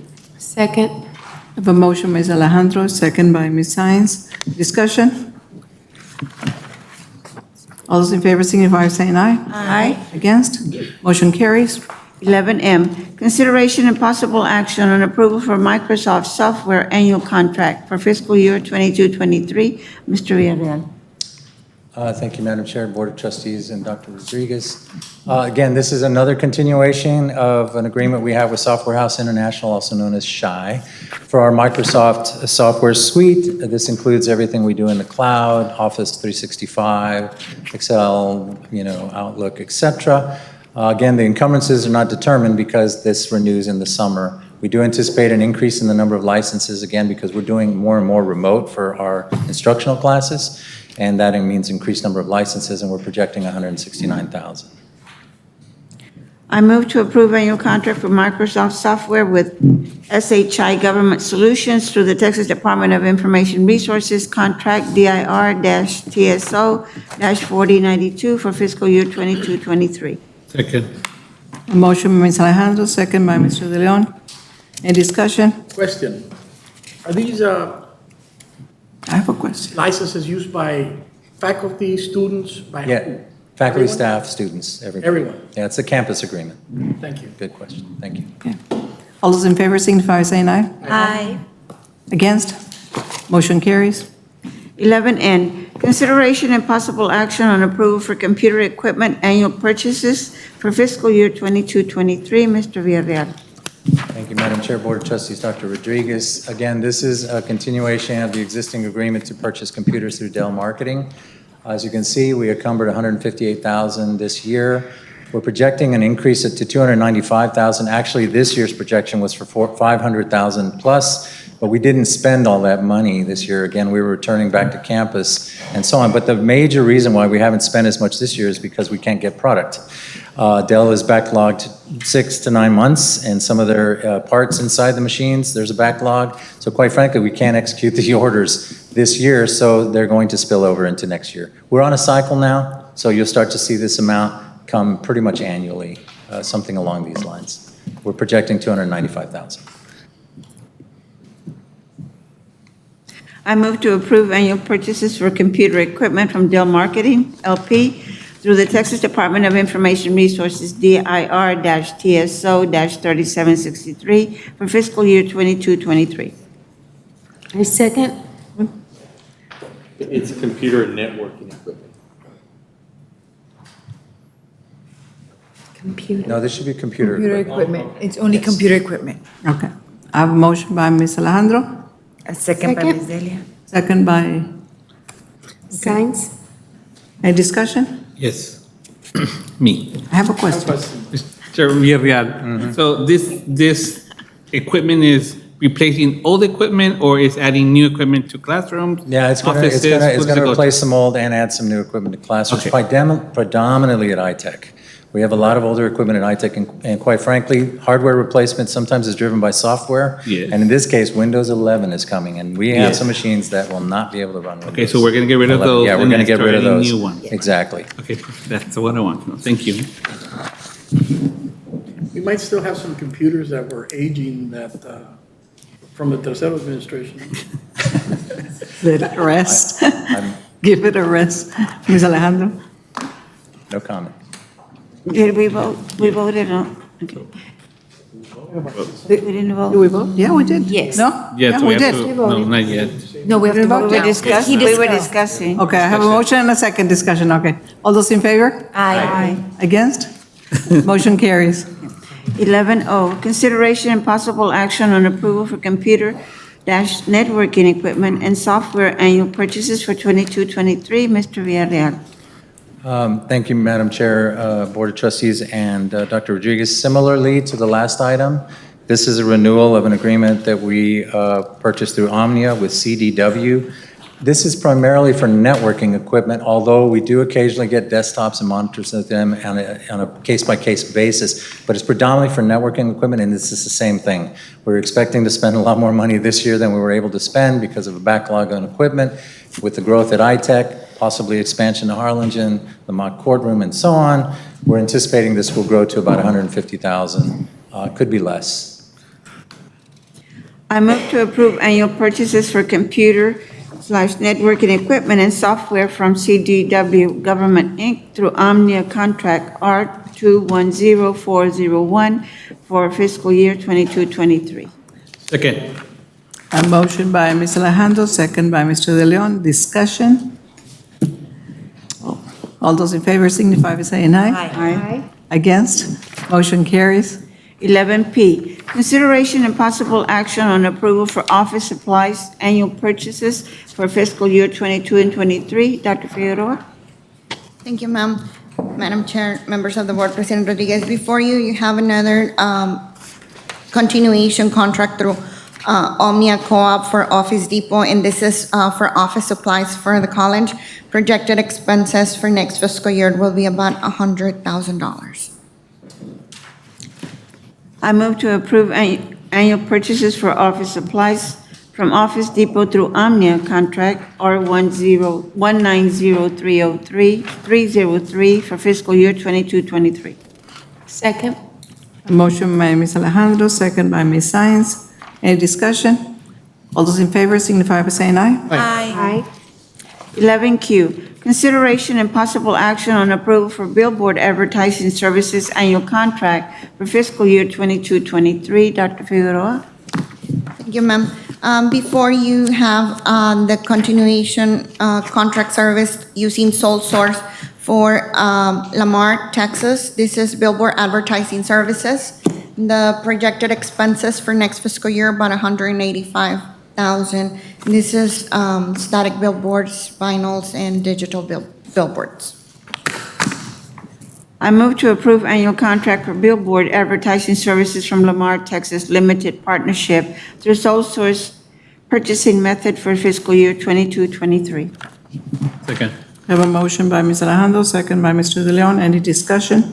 Yes. So the increase of the amount, is that adding more advertisement or? Yes, sir. We continuously increase our advertising. Okay, just making sure. Thank you. And I'd also like to add that I think our billboards are very attractive. And I don't know who chooses the locations, but we have the best. I agree. We do have the best, and Lamar does a really good job to keep them up and clean. Yes. I'll take a vote. All those in favor signify by saying aye. Aye. Against? Motion carries. 11R, consideration and possible action on approval for printed and digital advertising services annual contract for fiscal year 22-23. Dr. Figueroa? Thank you, ma'am. Before you have another renewal. This is for printed and digital advertising, also using sole source supplier to AIM Media Texas Operating. This is for the Valley Morning Star and the Brownsville Herald. The projected expenses for next fiscal year about $58,000. I move to approve annual contract for printed and digital advertising services with AIM Media Texas Operating LLC through sole source purchasing method for fiscal year 22-23. I second that. A motion by Ms. Alejandro, second by Ms. Aldrete. Discussion? All those in favor signify by saying aye. Aye. Against? Motion carries. 11S, Consideration and possible action on approval of television and digital advertising services annual contract fiscal year 22-23. Thank you, ma'am. This next renewal is also a sole source for television and digital advertising to Nexstar Broadcasting Group. This is Channel 23 and Channel 4. The projected expenses for next fiscal year is about $123,000, and this is for our TV advertising. I move to approve annual contract for television and digital advertising services with Nexstar Broadcasting Group through sole source purchasing method for fiscal year 22-23. A motion by Ms. Alejandro, second by Ms. Sines. Any discussion? Yes. Why not Channel 5? That will be a. And do we have an RFP? And how do we go about choosing Channel 4 and Channel 23? So for these past three contracts, there is no RFP, it's a sole source, the Lamar, the papers, and It can't be a sole source, is there? Channel 5. it's a sole source in the event that that's where we choose to advertise, just like the billboards. There's other companies that provide billboards, but we choose the billboards into which we are. And that's why we bring it up to you for approval. Without it, we can't. I understand. So channel. I understand. Yes, sir. But the question is, why not Channel 5? Why not Channel 5? Yeah. Why not? I mean, why Channel 4? I don't watch Channel 4. And why do we keep on with Channel 5 as a sole source? I don't like Channel 5, but. You don't like it? You don't like? You don't like what? Channel 5, they're very biased. But I don't know about the advertising. Well, I mean, but we're supposed to have a diversity of channels. There's people who like Channel 5, like me. I wake up in the morning. We can look into that. We can definitely look into Channel 5 and explore the possibilities of doing that and look at the For cost. next year, let's have an option and let's split the baby in half. There's a lot of people who look or who watch Channel 5. I, for one, wake up with Channel 5. Morning America. Yes, sir, we can definitely look into adding that additional to the TV stations that we advertise. Well, additional, but split the baby. So we'll have two. Mr. Garza likes Channel 4. Do you watch television anyway? You don't? I'll take the fifth. So please, please, I We will do, sir. Thank you. Okay. All those in favor signify by saying aye. Aye. Aye. Against? Motion carries. I voted for. For the, not.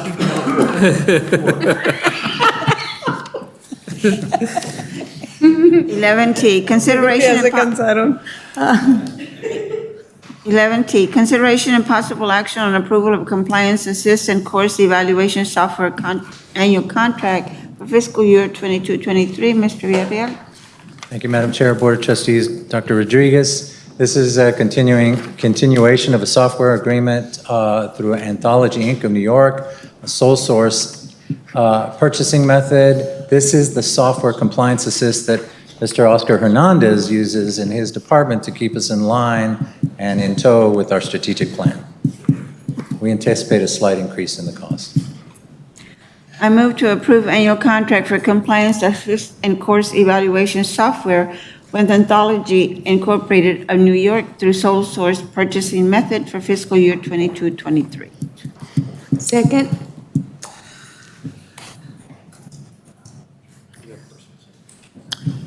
I was thinking about Channel 5. I have a motion by Ms. Alejandro and a second by Ms. Sines. All those in favor signify by saying aye. Aye. Against? You Motion. didn't say if we had any questions. Hi, do you have a question, sir? Because I do. So, the increase, the 40,000, so what has it changed from the prior year to this year in the software? I'm assuming it's a software, right? Inflation. That requires an increase of 5,000. It probably won't. We estimate a 3 to 5% increase when we do software packages. Oh. So it's just something we anticipate in case it For goes up. inflation. Yeah, Everything it goes may up. not, and But nothing's changing. Cambiaste de silla y ¿qué está pasando? It's the same thing I was asking about the milk. But if nothing's changed, why would they increase? Everything They goes do up, they- insurance goes up, everything goes up. Mr. De Leon, that things do change, they're just not very significant. I mean, they do patches and upgrades on with all our software, right? So you're paying the price of upkeep and maintenance. Thank you. Okay, I'll take a vote now. All those in favor, signify by saying aye. Aye. Against? Motion carries. 11U, consideration and possible action on approval for fiber optic network and internet services annual contract for fiscal year 22-23. Mr. Villarreal. Madam Chair, Board of Trustees, Dr. Rodriguez, this is a continuation of our agreement with VTX Communications out of Raymondville to provide internet service fiber optic cable to the campus. And that's all I have to say about that. I move to approve annual contract for fiber optic network and internet services from VTX Communications LLC through sole source for fiscal year 22-23. Second. Motion by Mr. Alejandro, second by Mr. Herrera. Any questions, Mr. Leon? So is the fiber wire going faster? Is that the increase? Yes, the Yes, fiber okay. optic speed of transfer of data has increased, and that's why same thing, we're just anticipating a potential increase in the cost of services. Thank you. Thank you. All those in favor, signify by saying aye. Aye. Against? Motion carries. 11V, monthly financial statement report for the month ended March 31st, 2022. Dr. Figueroa and Mr. Pecero. Thank you, ma'am. Madam Chair, members of the board, President Rodriguez, with your permission, I'll have Mr. Pecero do the financial statements for the month of March. Thank you, Dr. Figueroa. Madam Chair, members of the board, we have for you the monthly financial statement report for the month of March. There are 3 funds that we adopt a budget for, so I'll briefly go over those 3 funds. I'll begin with revenue in the Education and General Fund, and I'll mainly concentrate my presentation on the column for March, which can be seen here in the middle of this slide. We have total revenue in the month of March of $1,828,934, and that is total revenue for the month of March in the ENG fund. The next slide is where the expenditure categories begin for this fund. We have 2 subtotals on this slide. $1,432,630 for salaries and wages, and at the bottom of the slide, $393,579 for benefits. So moving on to the next slide, we're still in expenditures in the ENG fund. This is where the M&O category begins. And as you can see here on the leftmost column, we have the descriptions for all of those categories that we report on. On the next slide, this M&O category continues and concludes on this 3rd slide, where we have at the bottom of the slide a subtotal for M&O of $809,314. Moving on to the next slide, we're still in the ENG fund, and we have 2 subtotals on this slide. One for travel, which is $44,135, and one for our general institutional, which is $1,324,000. Moving on to the last slide in the ENG fund, we have a subtotal that I'll draw your attention to, just here towards the middle of the slide, $4,804,000. That is total expenditures for general fund, and that concludes the presentation for that fund. That's both revenue and expenditures for ENG. The second fund that I'll touch base on is the auxiliary fund. And we have this slide here showing us total revenue in the month of March, $42,062. Moving on to the next slide is where the expenses category begins for the auxiliary fund. We have 2 subtotals, $104,000 for salaries and wages, and $25,000 at the bottom of the slide for benefits. If we move on to the next slide, this is where the M&O category begins for auxiliary fund, and that'll run through this slide and then conclude on the next, where we have a subtotal, the bottom of this slide, $88,274. And the last subtotal in auxiliary fund for expenditures that I'll draw your attention to is this number here, $218,000 300, that is total expenditures in auxiliary fund. So that is both revenue and expenses in the auxiliary fund. And the last fund I'll touch on is our general obligation and revenue bonds. We have total revenue at the bottom of the slide here, 185,675. And on our next slide, we have our subtotal for expenditures, which is 1,200 in the month of March. So that is revenue and expenditures for all the three funds that we adopt a budget for. This next slide has our health benefits detail, and that covers both general fund and auxiliary. The next slide has our fund balance estimate for this month. At the top of the slide, this number 23,842,000, that ties to our audited financial statements. And the number at the bottom tries to estimate what our fund balance would look like at this moment, 23,259,444. The last section of this report has our debt service tables, and there are no changes from the last time that we presented these. And with that, Madam Chair, concludes my presentation unless there's any questions that I'd like to try and answer. This item was for information purposes only. No action is required. Any questions? No? Thank you. 11W, institutional cares expenditures. Dr. Figueroa? Thank you, Ms. Alejandro. Madam Chair, members of the board, President Rodriguez, before you, you have our new expenditures for the CARES. For this month, there were $220,974. The grand total balance, we're at $11,347,992. And the subsequent pages have the detail of what comprises that $220,000. If there's any question, I might try to answer them at this moment. Any questions? Nope. This item was for information purposes only and no action is required. 11X, grants report awarded to Texas Southmost College for the month of April 22. Dr. Figueroa and Dr. Fuentes. Thank you, ma'am. With your permission, I have Dr. Fuentes present this report. Good evening, Chair at Garza, TSC Board of Trustees, and President Rodriguez. I'm here to present the grants for the month of April. We received one grant of a little over $140,000 from Texas Higher Education Coordinating Board, where we are able to pay students, interns, for the hours they complete at their internship site. I'm here. Do you have any questions? Only one? You're slacking. I'm sorry. I know, but I submitted a few. Slacking is a word. Thank you. Thank you. This item was for information purposes only and no action is required. And this concludes my report. Madam Chair, if Thank I you. would- Thank you, Mr. Lana. What? if I may make a request, Dr. Zavaleta wanted his expenditure report. I want to formally ask the chair and the administration that we have a running item. It says how many days of functioning balance we have at the end of every board meeting. And we started with, I don't know, 785 days. I don't know what we are to now, but I'd like to know every month where we're at, and then. We started with 7 years, and our college was falling apart. So. It wasn't 7 years, it was a year.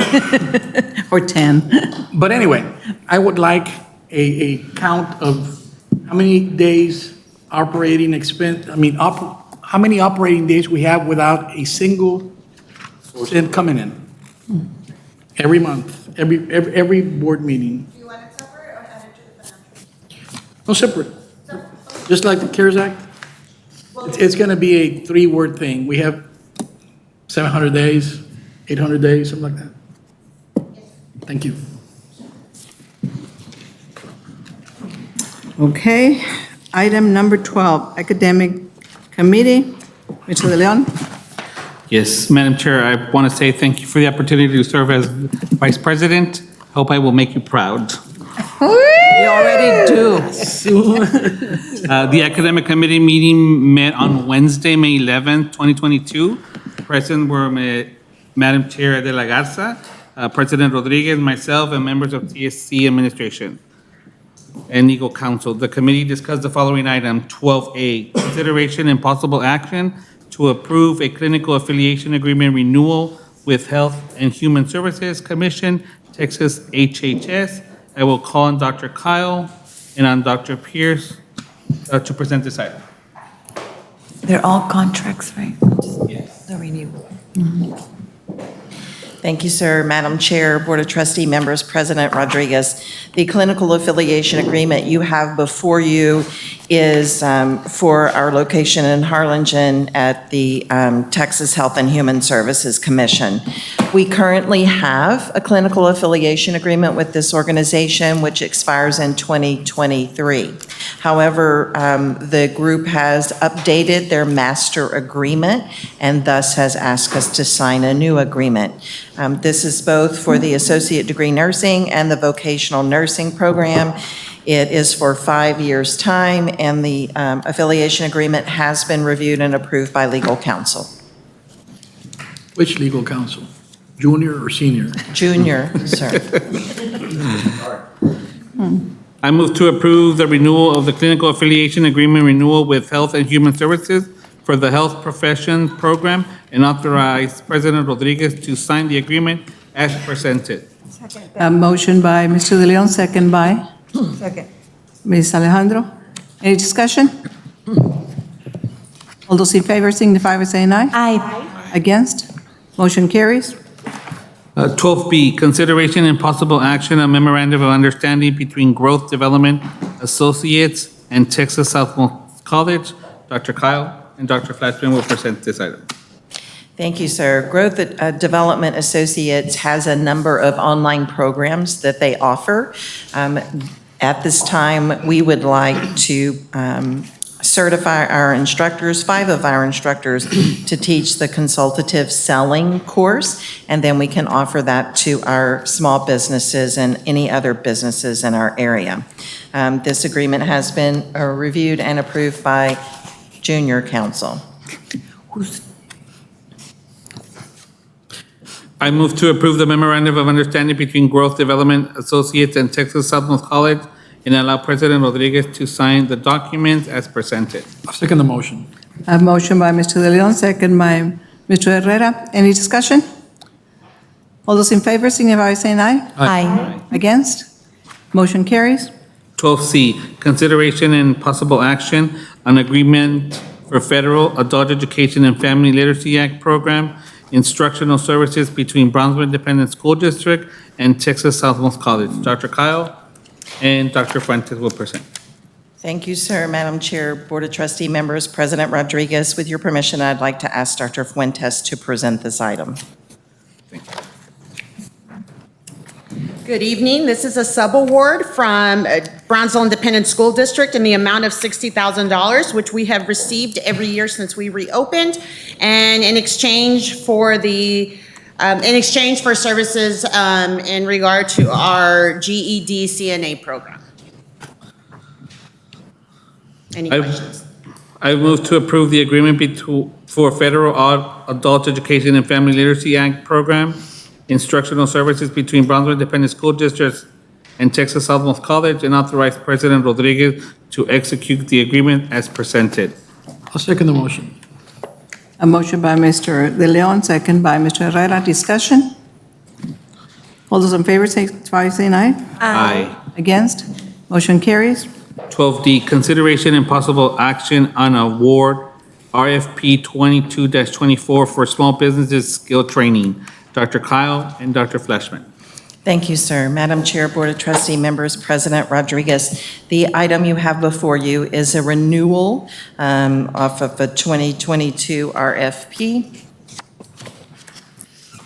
Did I get that wrong? It's a renewal of the group that we have previously had on a new RFP in 2022, excuse me. The scope of work is to provide training for our small businesses in the area. The group will also write any grant awards to the state. This was the review committee. Through the pricing and scoring tabulation, We are recommending Leadership Empowerment Group. I move to award RFP 2224 for small businesses skill training to Leadership Empowerment Group and authorize President Rodriguez to execute the contract as presented. I second that. I have a motion by Mr. De Leon, second by Ms. Aldrete. Any discussion? All those in favor? Aye. Against? Motion carries. 12E, consideration and possible action on approval for industrial well testing services and certification annual contract through RFP 22-01 for fiscal year 2022-2023. Dr. Kyle and Dr. Flashman. Thank you, sir. This is a first renewal of RFP 2201. These are the services that will be provided. We have a certified weld inspector who helps us with our AWS testing. Matthew Richard is our Spark Consulting LLC owner, and he is a certified welding inspector. We have been using him this year, and since this is a first renewal, our projected purchases, which will align with expenditures, is $200,000. I move to approve annual contract renewal for industrial well testing services and certification with Spark Consulting LLC through RFP 22-01 for fiscal year 2022-2023. A motion by Mr. De Leon, I'll second the motion, and I have a question. second by Mr. Herrera. Go ahead. This $200,000 that we're spending, we will recoup because we are certifying welders and we charge them, correct? Correct. That was my question. All those in favor? Aye. Aye. Against? Motion carries. 12F, consideration and possible action on approval for learning management system annual contract through RFP 17-03 for fiscal year 2022-2023. I call Dr. Kyle and Dr. Fuente to present the item. Thank you, sir. Madam Chair, Board of Trustee members, President Rodriguez, with your permission, I would like for Dr. Fuentes to present this item. Thank you. Thank you. This, today I present the Learning Management System for renewal. Just to remind you, our Learning Management System is a software application that supports all our instruction. We first got it in fall 2017. This is what it looks like for the students' view. When they go in, they get a dashboard with all their courses. For students, it's a list of items that it offers. Many of the same services for instructors.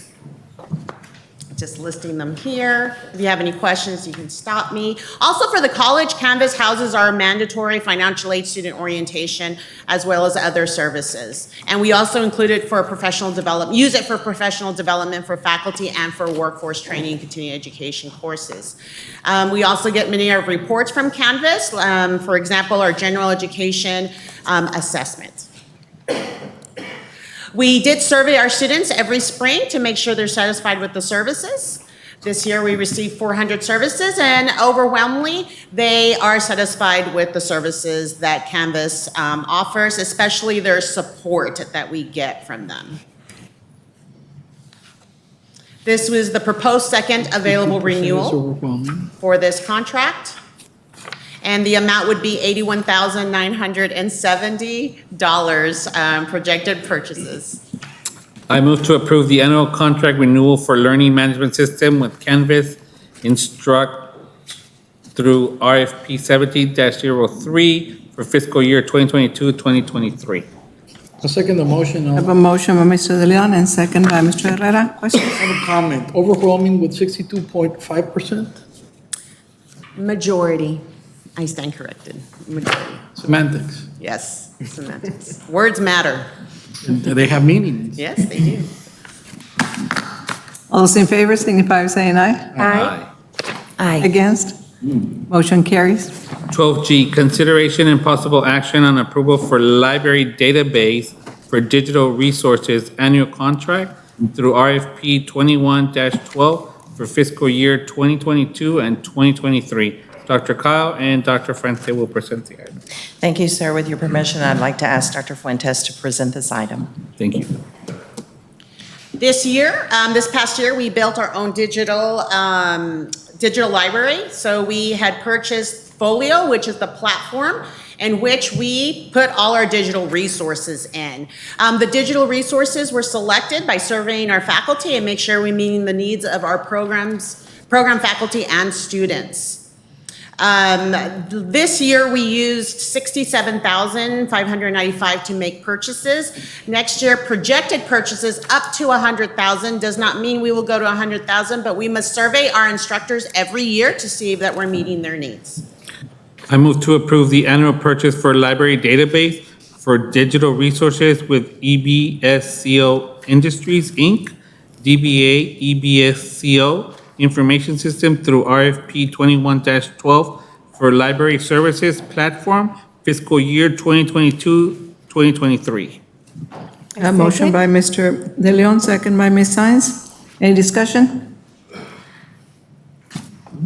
All those in favor signify by saying aye. Aye. Against? Motion carries. 12H, consideration and possible action on approval for online tutorial services annual contract through RFP 19-12 for fiscal year 2022-2023. And I will call on Dr. Kyle and Dr. Fuente to present the item. Thank you, sir. With your permission, I'd like to ask Dr. Fuentes to present this item.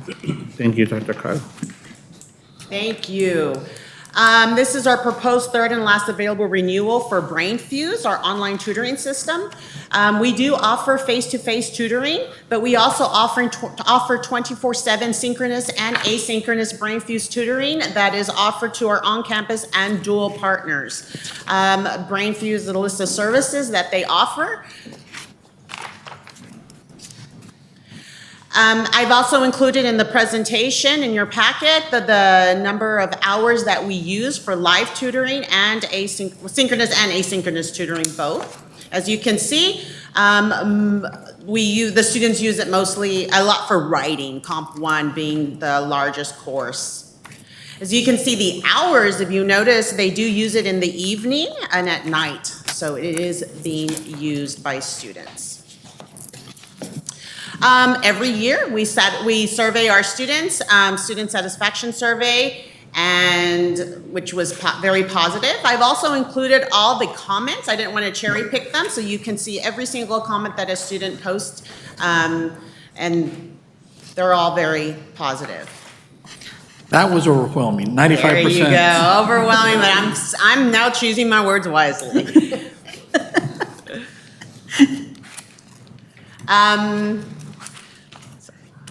Very many, more and more and more.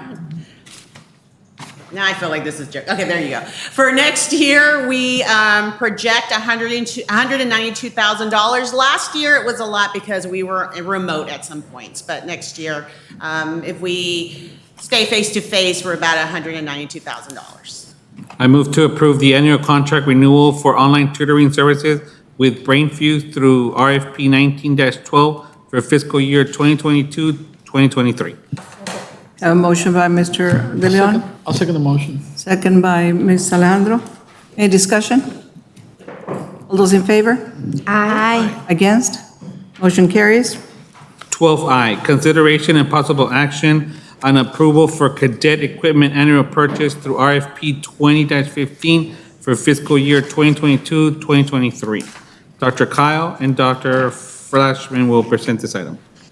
Thank you, sir. Board of Trustee members, Madam Chair, President Rodriguez. What you have before you is a second renewal under RFP 2015 to Manny's uniform to purchase for the Criminal Justice Institute holsters, pouches, boots, the flashlight that they use, the handcuffs, various holders, belts, belt keepers. And this year, we're projecting purchases in the amount of $56,485. I move to approve annual purchase for cadet equipment with Manny's uniform through RFP 20-15 for fiscal year 2022-2023. I second the motion. A motion by Mr. De Leon, second by Mr. Herrera. Discussion? All those in favor signify by saying aye. Aye. Against? Motion carries. Consideration and possible action on approval for welding gas and other consumable annual purchase through RFP 20-16 for fiscal year 2022-2023. Dr. Clow and Dr. Flashman will present this item. Thank you, sir. Madam Chair, Board of Trustee members, President Rodriguez, and legal counsel. What you have before you is a second renewal for RFP 20-16 that was approved by the board in September of 2020 for various welding gas equipment and consumables. They show various pieces there. And we're proposing that Matheson Trigas get the second renewal. Projected expenses are $185,000 in alignment with enrollments. I move to approve the annual purchase for welding gas and other consumables with Matheson Trigas through RFP 20-16 for fiscal year 2022-2023. A motion by Mr. De Leon, second by Mr. Herrera. Discussion. All those in favor signify by saying aye. Aye. Against? Motion carries. 12K, consideration and possible action on approval for audiovisual services for campus events annual service for fiscal year 2022-2023. Dr. Figueroa will present this item. Thank you, Mr. De Leon. Madam Chair, President Rodriguez, Board of Trustees, President Rodriguez. Before you, you have another contract renewal. This is through Byboard to 421 Productions. It's a firm based out of Brownsville, and the projected expenses for next year are $25,000. This year we have zero because this year they were under 25, so they did not need it to bring to the board, but they've been doing a lot of work with us, so we're projecting for next year $25,000. I move to approve annual services for audiovisual services for college events from 421 Productions through Byboard contract 655-21 for fiscal year 2023 through 2022 through 2023. A motion by Mr. De Leon. Second by Ms. Alejandro. Any discussion? All those in favor signify by saying aye. Aye. Against? Motion carries.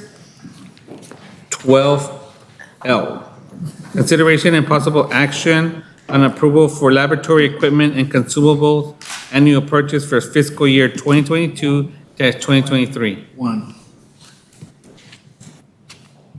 Call on Dr. Kyle and Dr. Abu Salim of Science, Technology, Engineering, and Mathematics to present the item. Thank you, ma'am. Madam Chair, Board of Trustee members, President Rodriguez.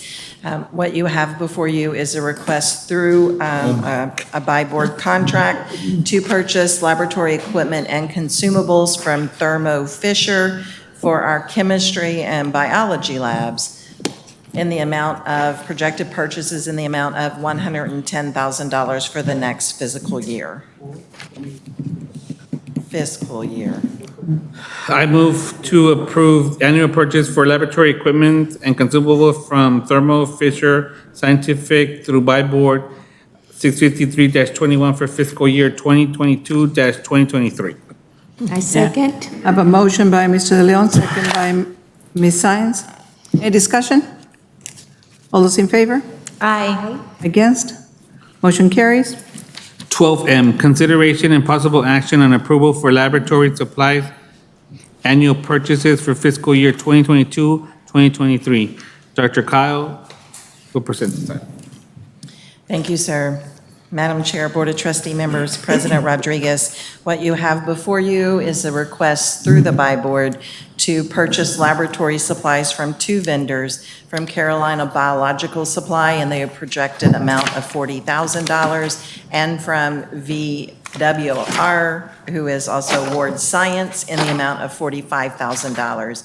And as you may be aware, we purchase quite a few supplies in biology and chemistry, from fetal pigs to microbiology specimens to chemistry, chemicals. That was pretty good.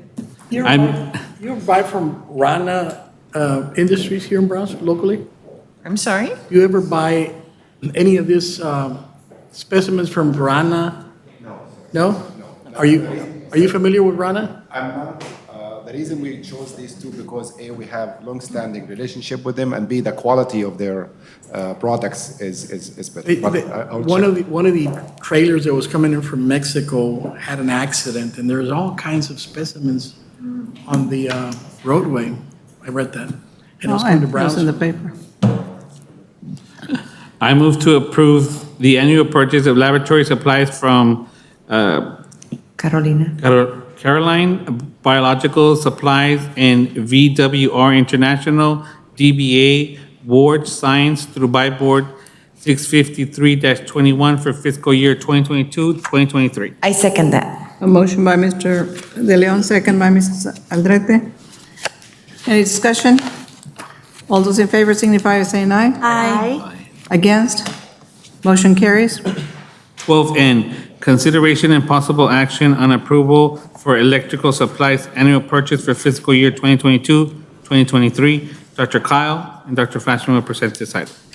Thank you, sir. Madam Chair, Board of Trustee members, President Rodriguez.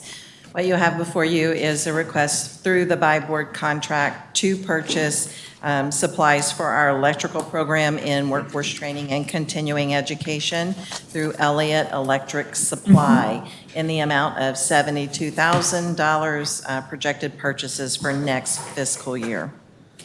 I move to approve annual purchase for electrical supplies for Elliott Electric Supplies through Buy Board contract 602-20 for fiscal year 2022-2023. I second the motion. A motion by Mr. De Leon, second by Mr. Herrera. Any discussion? All those in favor signify by saying aye. Aye. Against? Motion carries. 12O, consideration and possible action on approval for plumbing supplies annual purchase for fiscal year 2022-2023. Dr. Kyle will present this item with Dr. Flashman.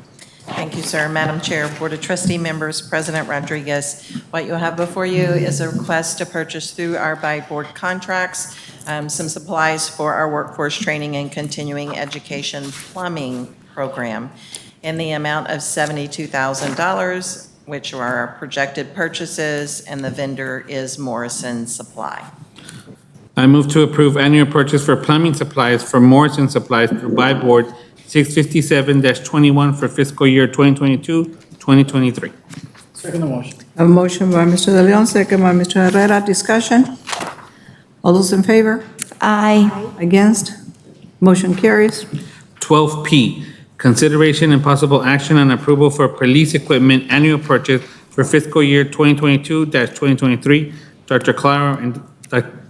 Kyle and Dr. Flashman will present this. With your permission, sir, I'd like to ask Dr. Flashman to present this item. Thank you. Madam Chair, members of the board, Mr. President, what you have before you is the request to purchase from the Buy Board our police equipment from Gunfighter Supply, Inc. and GTL Distributors. You'll notice we're using the Buy Board, and there are two backups, Precision Delta and Gauls LLC as well. These two vendors will provide us with all of our weapons and ammunition. And as you know, ammunition is very difficult to get a hold of. Therefore, we not only have a primary and a secondary, but backups to our backups so that we don't find ourselves short. I move to approve annual purchase for police equipment from GT Distributors, Gunfire Supply, Gals LLC, and Precision Delta through Buy Board contract 603-20 and 587-19 for fiscal year 2022-2023. Second the motion. I have a motion by Mr. De Leon, second by Mr. Herrera. Any discussion? Question. Do we get, we buy the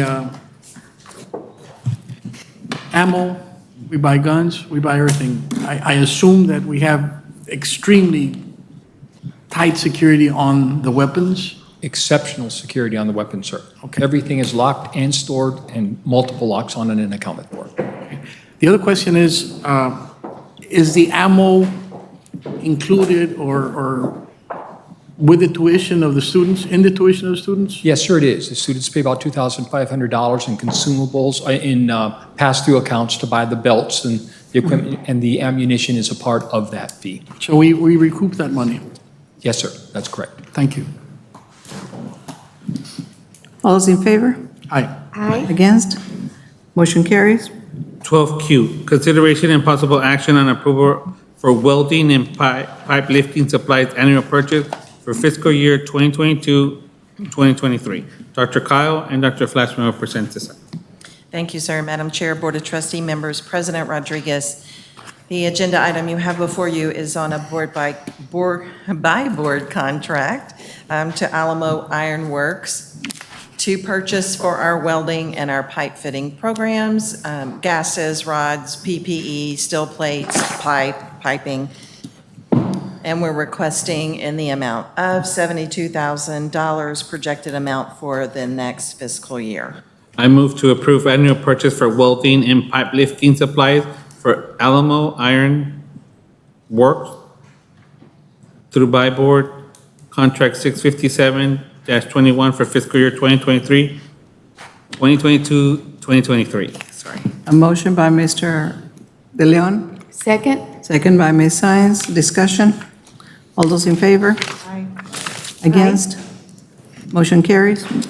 12R, consideration and possible action on approval for medical education supplies annual purchase for fiscal year 2022-2023. Dr. Kyle and Dr. Pierce will present this item.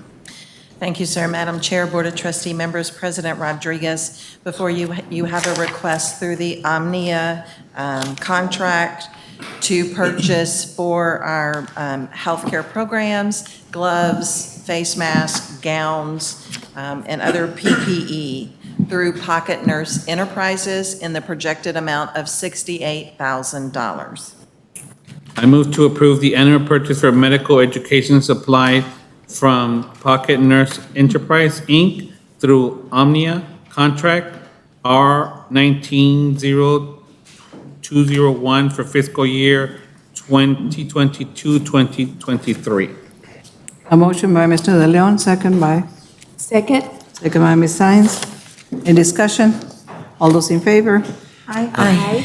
Against? Motion carries. 12S, consideration and possible action on approval for testing study software annual contract for fiscal year 2022-2023. Dr. Kyle and Dr. Pearson will present this item.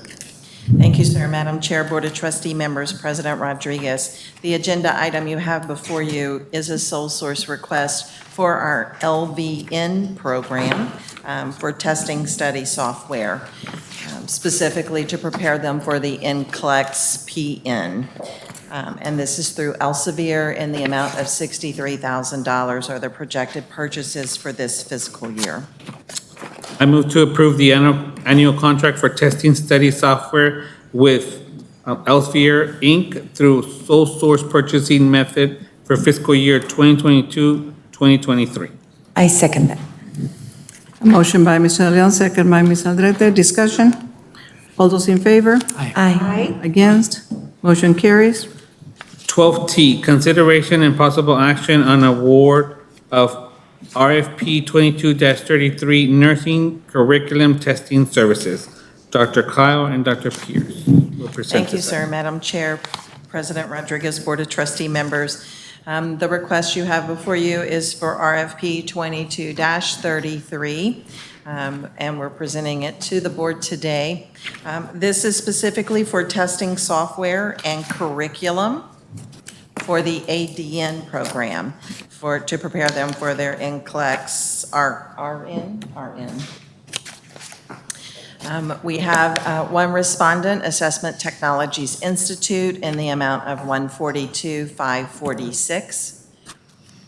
The criteria and where it will be coming from this year.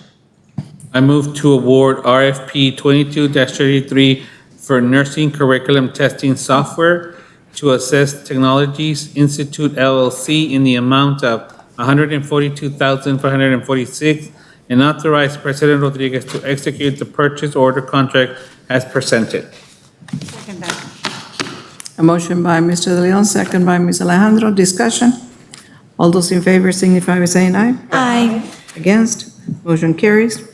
12U, consideration and possible action on approval of classroom furniture purchase for International Technology Education and Commerce Center, ITEC.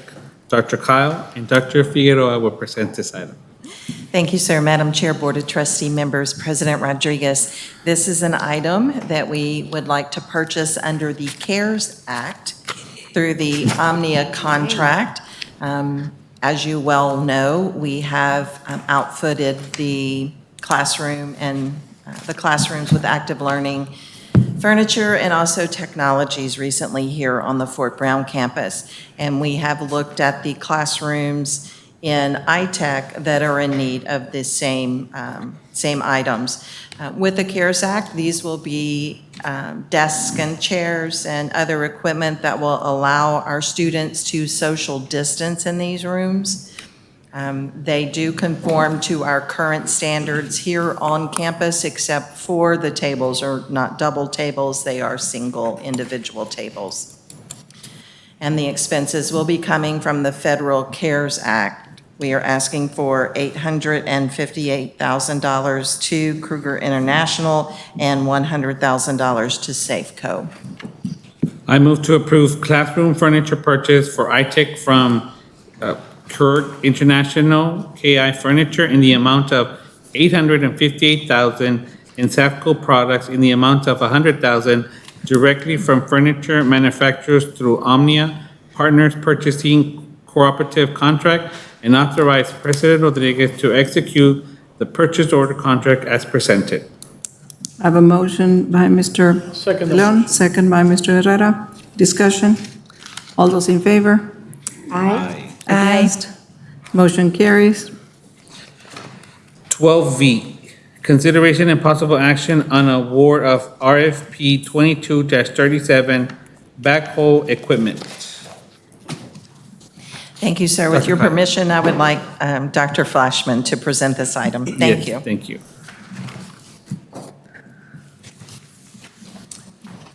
Madam Chair, members of the board, President Rodriguez, what you have is the RFP 22-37. The goal of this RFP is to purchase a backhoe in support of the diesel mechanic program. The proposal went out on April 11th. We met the submission deadline. The committee met on April 25th, and we're here this evening to give you our proposal. We had one bidder, Octane Forklifts, out of Denver, Colorado. That is the forklift. I almost feel safe to say in the entire western United States, that is the backhoe that you can purchase. It's very difficult to get them. And the reason that item was purchased is that Deere 310G engine is the engine that will meet the needs of our agricultural training. So with that, we are making the request through the TRUES grant, the TRUE grant, to fund this purchase in the tune of approximately $48,000. What is a true grant? I know the CARES Act, but what is a true grant? So the TRUE grant is through the state of Texas, through the Texas Higher Education Coordinating Board, and it sponsors equipment, curriculum development, and other things. And we have, as our portion of the $1.8 million grant that the college received, we got approximately $500,000, $600,000. Thank you, Dr. Kyle. I move to award RFP 22-37 for backhoe equipment to Octane Forklift, Inc. in the amount of $48,059 and authorize President Rodriguez to execute the purchase order contract as presented. Second that. I have a motion by Mr. De Leon, second by Ms. Alejandro. Any discussion? All those in favor signify by saying aye. Aye. Against? Motion carries. 12W, consideration and possible action on award of RFP 22-39 opto tube welding equipment. Dr. Kyle and Dr. Flashman. Thank you, sir. With your permission, I would like for Dr. Flashman to present the most exciting item of the academic subcommittee. Thank you. Thank you, Madam Chair, members of the board, Mr. President.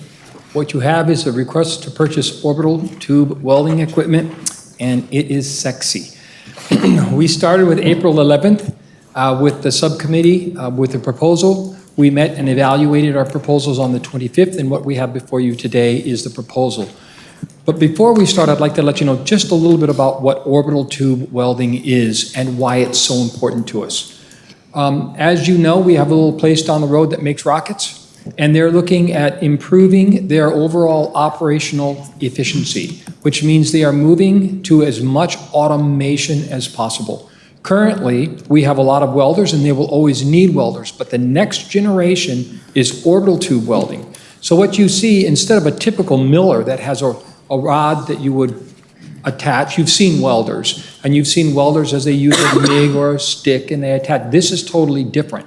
So what we have is a power supply, and what really matters is that unit where you see AMI 227 or an AMI 2217, those are the power supplies that you program. So our individuals have to learn the codes, understand what the thickness of the diameter of what they're welding, and they actually write the program that runs the head. If you look at that AMI 79, it's the head on the lower left-hand corner. Instead of a stick that you attach to it, you literally put that head around a tube, you program it to run at a variable speed, and it automatically performs that weld. And a weld that might take you 4 hours by hand will take you about 1 minute and 45 seconds through an automated process. And because every weld is different, you of course need a different head for every weld. So in one of those machines, if you look to the right, you'll see the various heads. So we might be able to do a 2-inch fill, or you might use that to put in a pipe that's no longer more than 1/4 of an inch in diameter. So what we've purchased are a wide variety of 3 machines. We can train up to 12 welders at a time, orbital tube welders. There is one company in the state of Texas that has the orbital tube welding equipment. And just so that you know, our equipment is in line with what SpaceX is using. So we're actually training them on the same equipment, which is important to us because we'll be training their incumbent workers as well as their future workers. We're asking that the board approve these purchases contingent on grant funding.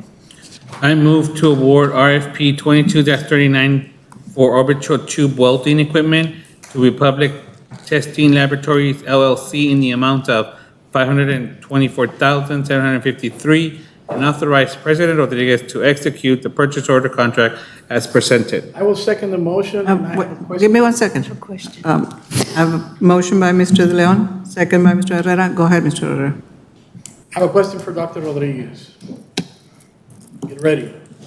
We can weld anything but. The only thing we cannot teach is how to weld a broken heart. Yes. Yes. Ms. Science. Will the students pick which welding class they will attend, either the regular welding or the orbital welding? Yes, ma'am. The 60 incumbent workers from SpaceX will be assigned to the college, and then we will offer an open enrollment program to students who wish to go to work at SpaceX to enroll in the next 100 seats. We were informed by SpaceX that they anticipate us training their workforce not only here for Brownsville, but for the future. Wow, that's awesome. Awesome. Okay. All those in favor? Aye. Against? Motion carries. And now this has to happen because, you know, we had 2 state reps that came and we bragged about this already. So now you have to make it happen. I hope Thank I you. have entertained you. This concludes my report. Long report, Mr. JJ. Thank you, Mr. De Leon. Facilities Committee, Mrs. Science, you've been waiting patiently. The Facilities Committee met on Thursday, May 12, 2022. Present were Mr. Alejandro, President Rodriguez, myself, members of the TSC Administration College Legal Counsel. The committee discussed the following. 13A, consideration and possible action on award RFP 22-28 for campus custodial services. A call on Dr. Figueroa. Thank you, Ms. Science. Madam Chair, members of the board, President Rodriguez. Before you have a continuation contract, but this was through a new RFP. The other one ran out, so we searched again on an RFP. We started in February, and we're here today to present to you the results. The scope of work for this custodial contract includes the cleaning of the campus, as well as what we use for events that we have when we outsource our cleaning services. The cleanable square footage that we currently have is 876,769 square feet that they clean at various times. The time that we use is according to the schedule that we have on the areas depending on its usage. This RFP was reviewed by Ms. Marcela Juarez, Ms. Marisela Nava, Mr. Raul Cano, and Mr. Raul Hernandez. And over here you have what we received in our pricing scoring tabulation. We received these proposals, and they were evaluated with the normal criteria. In addition, before we went out for an RFP, we did an internal in-house estimate of what it will take for us to bring the services in-house. When we put math to it, estimated salaries would be about $947,780, and this is just estimating what it will take to clean the campus, not the outsourcing that we do pass-through through events. Supplies and material about $120,000, and the equipment startup cost of $140,000. So the current calculation is about $1.2 million that it would cost the college if we were to bring this in-house, having about 30 employees and 2 supervisors. Again, the criteria of this RFP was reviewed using the normal criteria we utilize, and this will be funded out our next fiscal year. The proposal that we have for our board is to award the RFP to Marcy's, our incumbent. I move to award RFP 22-28 for campus custodial services to Marcy's and Associates, Inc., and authorize President Rodriguez to execute the contract as presented. I'll second that motion. A motion by Ms. Saenz, second by Mr. Herrera. Discussion. Yes. It mentions here you have 30 custodians and 2 managers. Are the managers on site from 8 to 5, or what are their hours? Yes, the estimate that we did was on having 30 employees and 2 supervisors. Marcy's is not part of this estimate. They have as many employees as they need, and their supervisors, they do have a foreman on house and a supervisor that are here from 8 to 5. Are And they here beyond, on main campus or at the ITEC? here on main campus, ma'am. So that one manager takes care of 2 different sites? Yes. If you have 2 managers, isn't it supposed to be 1 on each site? It's day and night. The cleaning services for the college happen at night, so there's a night person and a day person. During the day, we only have, for the college, what is a couple of people in case there is something that needs to be taken care of at that point. But the majority of the employees, they all come in from 5 to whatever time their shift ends, because all the cleaning is done at night. When you mean So there's- at night, like, what are the hours at night? Because where we work, they have split schedules. So like, one person would come in from 8 to 12, and then the other one from 1 to 4, and then they could both come in at the end. My issue is that I was at an event at the ITEC, and custodians were nowhere to be found. Yes, ma'am. I do know, and I apologize for that. What custodials do when we have an event is based on the event, how much we pass through to the client on how many custodials are, depending on the number of people, and that's what it's to have porters and people that set up. Other than that, we don't have custodials during the day other than what is needed for that, either that specific event and 1 custodial to have on the campus. Other than that, the majority, most of 90% or so, 90-some% of the custodials come in from 5 on, and they do their cleaning at night, as well as the supervisors. During the day, when we have events, we do ask them to come at the times that are needed according to those contracts, but we control their schedules. Okay. Any more discussion? Okay. All those in favor? Aye. Against? Aye. Okay. Noted. Ms. Aldete Aldete voted against. against. Mhm. Okay. Motion carries. Consideration and possible action on award of RFP 22-30 for campus fire alarm and annual inspections.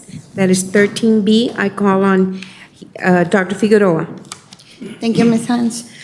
This next RFP is also a continuation of services, but it's a new RFP, it's RFP 2230. We started the process in February, and we're here to propose to the board tonight. The scope of work for this RFP are fire alarm system maintenance, inspection, testing, and monitoring for the 31 buildings that the college campus operates and the ITEC.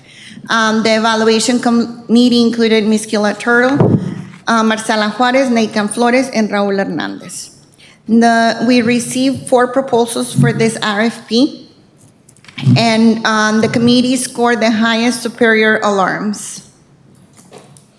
The staffing and monitoring services are here. They provided this information on their RFP, the number of staff and what they have to do third-party monitoring. Comparable projects and entities that they do business with are also listed here for each one of the companies that responded to this proposal. Dr. Figueroa, who are we with right now? Right now, we have ADT, sir. ADT? Yes. And why are we changing? Yeah. Or what do Is you? there a reason? Wait. Oh, We need a motion and a second and all that, and then you can have discussion. Okay. I move to award RFP 22-30 for campus fire alarm and annual inspections to Superior Alarms and authorize President Rodriguez to execute the contract as presented. Okay, I have a motion by Ms. Sines, second by Ms. Alejandro. Discussion. so why are we switching companies? So the reason is our current vendor is not as responsive as we would like it to be. So we are proposing a new vendor. All right. Okay? Move on. Item. Wait, I need a vote. All those in favor? Aye. Against? Motion carries? Go ahead. Item 13C, consideration and possible action on approval for building repairs and minor renovations, annual contract through RFP 20-12 for fiscal year 2022-2023. I call on Dr. Figueroa. Thank you, ma'am. This next RFP is also a continuation of services for small repairs and renovations. Originally, this RFP went on the market in August of 2020, was awarded by the Board of Trustees. Today, we're here proposing the second available renewal for next fiscal year. The scope of work varies for these minor repairs and renovations. They're basically small projects that are under $25,000. What we seek is 4 different companies responded to this RFP originally, and we want to continue the services with them. What we do when we have a small project is we ask the 4 of them to give us a proposal. So we make a bid within that for each of the projects, and then we execute the project. All of these are under $25,000. Okay. I move to approve the annual contract renewal for building repairs and minor renovations with Grand River Maintenance and Services, LLC, NVS Corporate Services, Inc., Signs and More, LLC, and Ziwa Corporation through RFP 20-12 for fiscal year 2022 and 2023. Have a motion by Ms. Sines, second by Ms. Alejandro. Discussion? All those in favor? Aye. Aye. Against? Motion carries. Item 13D, consideration and possible action on approval for campus heating, ventilation, and air condition maintenance annual contract through RFP 21-02 for fiscal year 2022 and 2023. Call on Dr. Figueroa. Thank you, ma'am. This is another continuation services for our campus heating, ventilation, and air conditioning HVAC maintenance. through RFP 2102. It was originally awarded by the board on February 25th, 2021, and we're seeking or proposing the first renewal on this RFP. The scope of work is performing general preventive maintenance and repairs for our HVAC system in the college. We have two different companies that responded to this RFP and that we are part of this renewal contract, Gulf Mechanical Solutions and ProTech Mechanical. The estimated projected expenses for next fiscal year is about $25,000. Okay. I approve annual contract renewal for campus heating, ventilation, and air condition maintenance with Gulf Mechanical Solutions, LLC, and ProTech Mechanical, Inc. through RFP 21-02 for fiscal year 2022 and 2023. Second. Motion by Ms. Sines, second by Mr. De Leon. Discussion? All those in favor? Aye. Against? Motion carries. Item 13E, consideration and possible action on approval for campus security services, annual contract through RFP 20-17 for fiscal year 2022 and 2023. I call on Dr. Figueroa. Thank you, ma'am. This is another continuation RFP contract. It was originally awarded by the board in June 30 of 2020, and we're proposing a second renewal for next fiscal year. These are security services that do campus patrolling, building lockup, command system monitoring, and any security that is needed on the campus, also for events. As you might recall, the board approved back in 2020 this hybrid security model that includes not just our security officers, but also Brownsville Police off-duty police officers. Here you have what we have as far as coverage for the campus and ITech throughout the 24/7. The projected expenses for next fiscal year from Elliott Universal is $995,000, and for Brownsville Police Department, $125,000. It's a total of $1.1 million. Okay, I move to approve annual contract renewal for campus security services with Allied Universal Security Services through RFP 20-17 with hybrid model with Brownsville Police Department for fiscal year 2022 and 2023. I second that. I have a motion with Ms. Sines and second by Ms. Aldrete. Any discussion? Yes. Where's Mr. Salazar? Exactly. Where's Mr. Salazar? I mean, he talks wonderful things about all this A whole bunch stuff, of and questions. If he's not here, I have a whole bunch of questions for Mr. Salazar. Where is he? Why did I see Sheriff's Department here on, Yeah. on the graduation? I mean, we had no police, Brownsville Police Department asked, well, they didn't want to come, what's going on? Where is he? Mr. Salazar is out today. Yeah. Out sick? Yes, sir.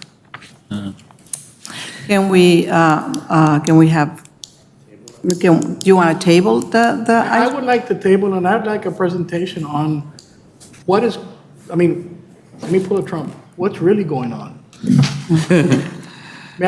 May I table this? May I ask? Is there for- enough time to, Consider- for the next one, or? Yes, sir. One of the reasons why we bring them this early for the next fiscal year is so if there is a question or a concern from the board, we have time to table it and either rebid or do an additional presentation. Okay, I one agree. second. We have a motion and a second. So, You'll have a motion to table and a motion and a second to table, and if that passes, it will get tabled for additional information. okay, but I have a motion and a second, right now. Alive. They have a motion and a second. We have to Want me to make amend the it? motion to table it? Do I need another motion to table it? You need a new We motion vote to and- table. I'm- New motion to I table. move to table this item so that we can have Mr. Salazar explain. I second it. Okay, I have a motion by Mr. Herrera to table this item and a second by Mr. De Leon. There you go. Okay, All those in favor? Aye. Against? Motion carries. Okay, 13F, consideration and possible action on approval for mail services annual contract through RFP 19-18 for fiscal year 2022-2023. I call on Dr. Figueroa. Thank you, ma'am. Here you have another contract renewal proposal. This is originally RFP 2019. It was originally awarded by the board on June 27, 2019, and we're proposing the first and last available renewal for next fiscal year. This is the service that they provide, this company provides, is the daily pickup, barcoding, sorting, weighing of the mail, and taking it to the post office on daily services. It's Upper Valley Mail Services, and the projected expenses for next year is about $26,000. I move to approve annual contract renewal for mail services with Upper Valley Mail Services LLC through RFP 19-18 for fiscal year 2022 and 2023.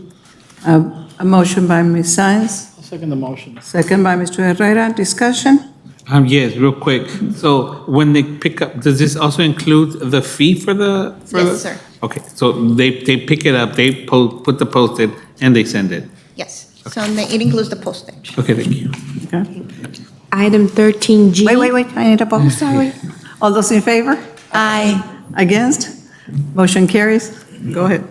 Okay, item 13G, consideration and possible action on approval for pest control services, annual contract through RFP 19-13 for fiscal year 2022 and 2023. I call on Dr. Figueroa. Thank you, ma'am. This is another contract renewal of RFP 1913 for pest control services, originally awarded in June 27, 2019, and we're proposing the first and last available renewal for next fiscal year.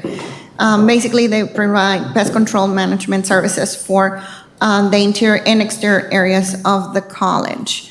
RGV Pest LLC, DBA SPI Pest by Esparza, is the current company that was awarded during that RFP, and the projected expenses for next fiscal year is $25,000. I move to approve annual contract renewal for pest control services with RGV Pest LLC, DBA SPI Pest by Esparza through RFP 19-13 for fiscal year 2022 and 2023. Motion by Ms. Science. Second by Ms. Alejandro. Any discussion? The bugs get no discussion. All those in favor? Aye. Against? Motion carries. Item 13H, consideration and possible action on approval for preventive maintenance services for campus thermal plants annual contract through RFP 19-20 for fiscal year 2022-2023. I call on Dr. Figueroa. Thank you, ma'am. This is another continuation contract renewal for next fiscal year through RFP 1920. This was originally awarded on October 24, 2019, and the proposed is the second and last available renewal for this next fiscal year. This company provides maintenance for the thermal plants that the college has. The vendor is Fox Mechanical, and the projected expenses for next fiscal year are $39,850. I move to approve annual contract renewal for preventive maintenance services for campus thermal plants through RFP 19-20 for fiscal year 2022-2023. Motion by Ms. Science. Second. Second by Mr. De Leon. Any discussion? All those in favor? Aye. Against? Motion carries. Item 13I, consideration and possible action on approval of HVAC maintenance supplies annual purchase for fiscal year 2022 and 2023. I call on Dr. Figueroa. Thank you, ma'am. The next contract renewal is through a purchasing co-op, which is by board for HVAC, heating, ventilation, and air conditioning supplies that we need for next fiscal year. The vendors include Carrier Enterprises, Train USA, Perry Mechanical, and Insco. There's projected expenses of 35, 45, 25, and 75,000 respectively to each of those vendors. These are the supplies that are used throughout the year for our campus, as well as the WTC programs when they need to purchase supplies for those trades. Dr. Figueroa? Yes. I move to approve annual purchase for HVAC maintenance supplies from Carrier Enterprise, LLC, Train US, Inc., Perry Mechanical Systems, and Insco Distributing, Inc., through buy board contracts 631-20 and 657-21 for fiscal year 2022 and 2023.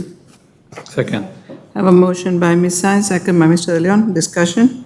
Dr. Vera, so you know how there's a shortage of supplies? Are we ordering in advance some of this material from some of these vendors, or we're waiting and see? So we do have some supplies that we use repeatedly, but there's others that are not, like filters and stuff we do have in stock, but there's other supplies that we don't. And one of the reasons why we have different vendors is because although they provide similar supplies, sometimes one has a better price, but the one that has available is who we go with. Okay, thank you. Okay, I have a motion and a second. All those in favor? Aye. Against? Motion carries. Item 13J, consideration and possible action on approval for lighting, electrical supplies, annual purchase for fiscal year 2022 and 2023. I call on Dr. Figueroa. Thank you, ma'am. This next purchasing co-op renewal contract through buy board for two of the vendors that provide lighting and electrical supplies to us is CED DBA Bush Supply and Dealers Electric. It's also electrical supplies for the campus, and we also buy for instructional purposes. I move to approve annual purchases for lighting, electrical supplies from CED DBA Bush Supply Company and Dealers Electrical Supply through buy board contract 657-21 for fiscal year 2022 and 2023.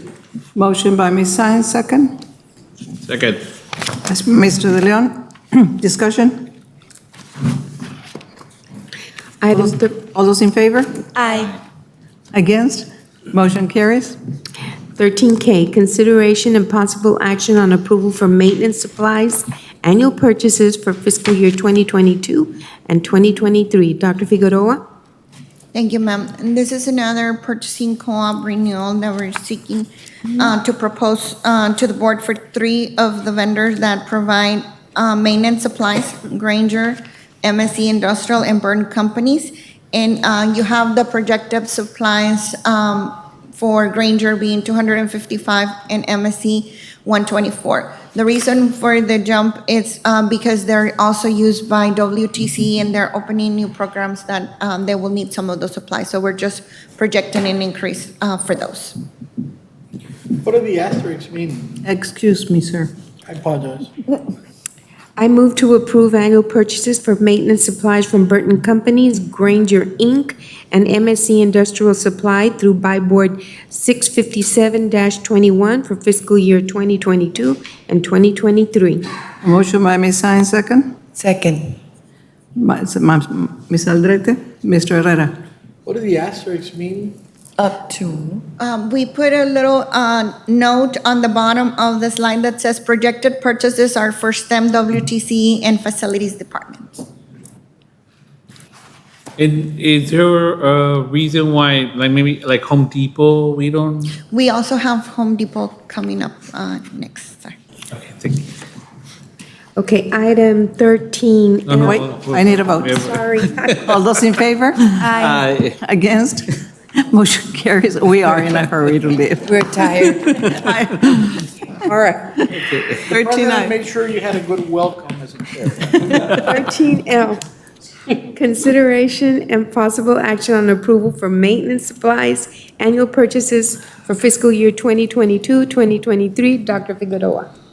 Thank you, ma'am. And this is another purchasing co-op, but the prior one was through buy board. This is Omnia.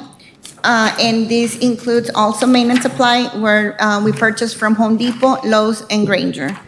Again, there's two items that have asterisk, and that refers to that projected expenses that includes for STEM and facilities departments, and the Lowe's also for WTCE. I move to approve annual purchases for maintenance supplies from Home Depot through Omnia Contract 16154, Lowe's Companies through Omnia Contract R142104, and Granger Inc. through Omnia Contract 2018-000-207 for fiscal year 2022 and 2023. I second the motion. I have a motion by Ms. Saenz, second by Mr. Herrera. Discussion. I have a question. No, I'll take a vote. All those in favor? Aye. Against? Motion carries. 13M, consideration and possible action on award of RFP 22-22, Oliveta Student Services Center restroom additions. Dr. Figueroa? Yes, ma'am, thank you. This RFP 2222 is a new RFP for one project. This is for the Oliveta Student Services additional restroom. This RFP process started in February 16 and is being proposed to the board today. The scope of work includes the addition of new restrooms in the second floor of the Oliveta Student Center. These restrooms will be a turnkey project from the vendor that they're going to include all of the installation and removal of the current space that is there and bring the electrical, plumbing, insulation, HVAC. This is a schematic of what the restrooms will look like. There'll be a new men's, women's restroom and a family restroom in the back wall of the Oliveta second floor. This evaluation was reviewed committee by Mr. Carlos Pacero, Mr. Hector Espino, Ms. Marcela Juarez, and Mr. Raul Hernandez. We received 5 different proposals for this RFP, and the committee that evaluated those proposals rated higher G&G contractors in the amount of $418,574. I move to award RFP 22-22 for Oliveta Student Services Center restroom additions to G&G contractors in the amount of $418,574 plus 10% contingency to cover unforeseen events, and authorize President Rodriguez to execute the contract as presented. I have a motion by Ms. Saenz, second. Second by Ms. Alejandro. Discussion. All those in favor? Aye. Against? Motion carries. 13N, consideration and possible action on award of RFP 22-32, campus parking lot improvements. I call on Dr. Figueroa. Thank you, ma'am. This is another new RFP for the campus parking lot project. This is a project long in the making. The board approved several months ago to move the parking lot fund that we had, that restricted account that can only be used for parking, to be utilized to fix our parking lots. And we hired, then the board approved the engineer, we hired it, they did the proposal, the plans, and now we finally put the RFP out on the market this past March, and we're here today to propose it. As a reminder, and this is the scope of work, it includes parking lots, the ones that have the square for the Fort Brown campus, and as an alternate, we also put in the bid 2 different alternate proposals for the iTech parking lot. These are the state of the current parking. And this RFP was reviewed by Mr. Hector Espino, Ms. Marcela Juarez, Mr. Raul Hernandez. The project engineer then helped out with the project to develop the scope was Ambiotech Group, Mr. Vicente Mendez, as approved by the board. We received 2 different proposals, one from G&T Paving and another one from Foremost Parking Paving, Foremost Paving. There's several pieces to this proposal. As I mentioned, we had the main proposal for the campus and the two alternates for the Jacob Brown. The committee scored G&T Paving the highest, and the amount that was bidded for that work was $1,925,528, plus the two alternate proposals, actually three. It was divided into pieces, the front part of the ITEC and the back for 1-2. The total bidded was $3.1 million. After the evaluation, what the committee is proposing is that we award that RFP to G&T Paving and authorize President Rodriguez to negotiate the contract. One of the things I want to specify is that we have a restricted fund for parking that the board authorizes to use for this project, but it's less than the total amount of the contract. So what we want to do is we want you to allow us to negotiate that contract and maybe decrease the scope of work a little. One of the parking lots that was included was Oliveira, and we want to see if Oliveira is actually in better condition and focus more on the ones that need the most work. As for the ITEC parking lots, that was not part of the budget at all. We did put in this year's budget a small amount to do some of that alternate work. It's also above what we have in the budget, but again, we want to have the ability to negotiate with the company up to the amount of funds that we have available to do those projects, and then we'll come and let the board know what will be the final project that will be done for the parking. And what's that amount? I'm sorry? What's the amount that's available right now? No? Not enough to cover the current project. Not enough to cover it. Excuse me, wait. Well, before we approve, well, I'm going to vote. Okay. I want to move to disapprove this item because may I? Let us finish, Forward. and then you can have all the time that you just, please let us finish. Okay. Okay. I move to award RFP 22-32 for campus parking lot improvements to GT Paving LLC and authorize President Rodriguez to negotiate and execute the contract as presented. I have a motion. A second by Ms. Alejandro. Go ahead. There is a word there that says negotiate and execute the contract. So we don't know what we're executing, how much the difference is and what the money is. Yeah. So I would ask to negotiate the contract, and once we negotiate the contract, comes back to the board, and we execute a contract. I'm not gonna vote blindly And then, execute a yes. contract because I don't know what the contract is. All I And I- wanted was a motion, Yes. Mr. Herrera, and we can discuss, and you can vote whichever way. And then, and maybe focus at the areas and mention, okay, this is the most, the parking lot that needs, most need. repairs, and then we can leave Oliveira or whatever to the next phase. Yes, sir. Okay. I agree. Ms. Science, would you redo the motion to amend? What is? To negotiate and bring back to the board the contract. I move to award RFP 22-32 for campus parking lot improvements to GT Paving LLC and authorize President Rodriguez to negotiate and bring it back to the board for approval. Okay, I have a motion, Second. and second, by Mr. De Leon. All those in favor? Aye. All those against?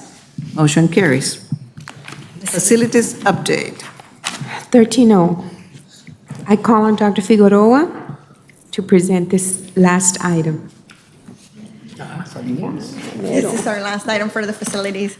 This is just the project update of the different things that we have going on, or the major projects that we have going on the campus, including the ITEC roof renovation, the campus parking lot improvements, the courtroom, the Oliveira Student Services cafeteria and restroom additions, the canopy for JCP, the Armory roof repair, and Brestenberg roof repair and drainage.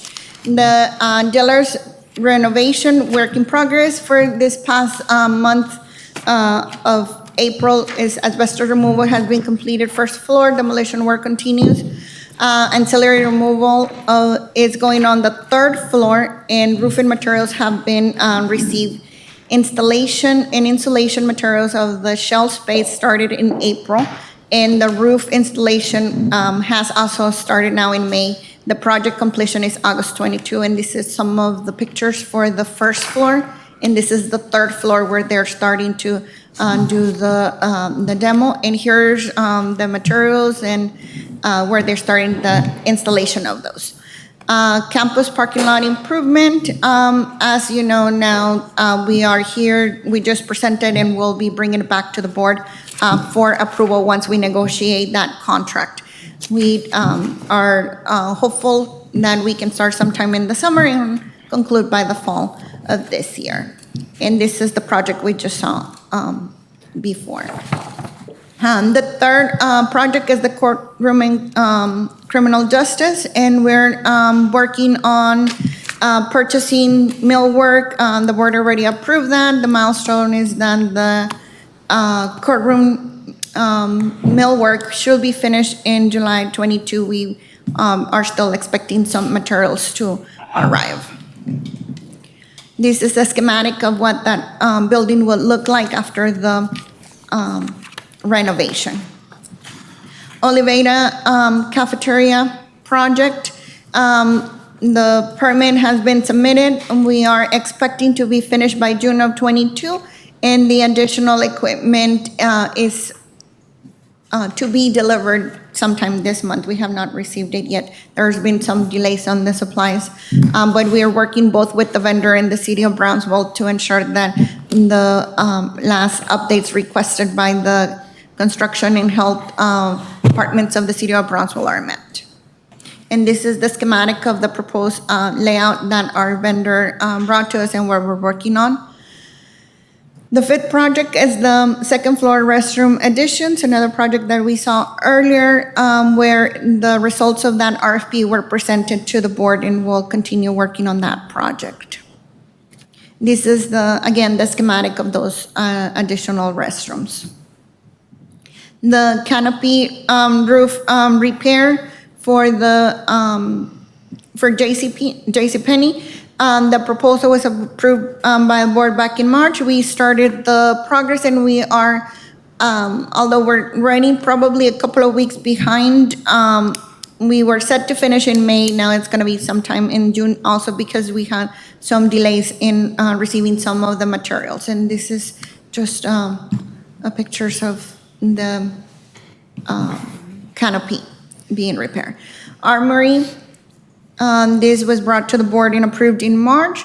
The construction should be finished sometime this month, and this is the schematic of what the armory roof is and the repairs that are being done as work in progress. Rustenburg building repairs got approved last month by the board. We started working with the contractor, and we are expecting materials to arrive and to be finished sometime in July. And this is the schematic of the roof, and this is the schematic of the drainage that is being repaired in Rustenburg. And that concludes the update of the facilities report. This item was for information purposes only. No action is required, and that concludes my report. Thank you, ma'am. Okay, the board will now convene an executive session as provided by Government Code, Chapter 551.071, 551.072, and 551.074. We're now in executive session.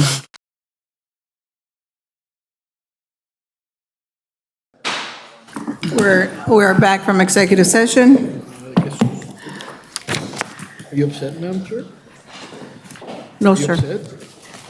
No, people were talking, they needed to hear it. To stay? No. Okay, do we have any action on executive session matters? I have a move. Okay, I move that the Texas Southmost College Board of Trustees approve the fiscal year 2021-2022 salary schedule as discussed in executive session. Okay, I have a motion, a second. I have a motion by Ms. Sines, second by Mr. De Leon. All those in favor? Aye. Against? Motion carries. There's another motion. I have a motion. I make a motion that the Texas Alamos College Board of Trustees approve the resolution of the Sandra Garcia grievance matters discussed in executive. It's Garza, no? Is it Garcia? Garza, I apologize. I move that the Texas Southmost College Board of Trustees approve the resolution of the Sandra Garza grievance matter as discussed in executive session. I second that. I have a motion by Mr. Herrera, second by Ms. Aldrete. Aye. All those in favor? Aye. Against? Motion carries. Okay, announcement of next meeting dates. Next meeting dates are regular board meeting, June the 16th. Everybody okay with that so far? Yes. And July 21st? We're meeting in the summer. You know, I need to discuss that because in the past, except when you came because you like to work, we've never met in July. So I would like, if we can, not meet in July. And then have the if we can items wait. in June. And then, or have the items in June or in August. Would that be possible? We'll work on it. Because that gives us a whole month to do and not be committed. Okay, then we'll scratch the July 21st and make your plans accordingly. Okay, and I will now entertain a motion to adjourn. Let's move. Motion by Mr. Herrera, second by Mr. De Leon. Stand adjourned.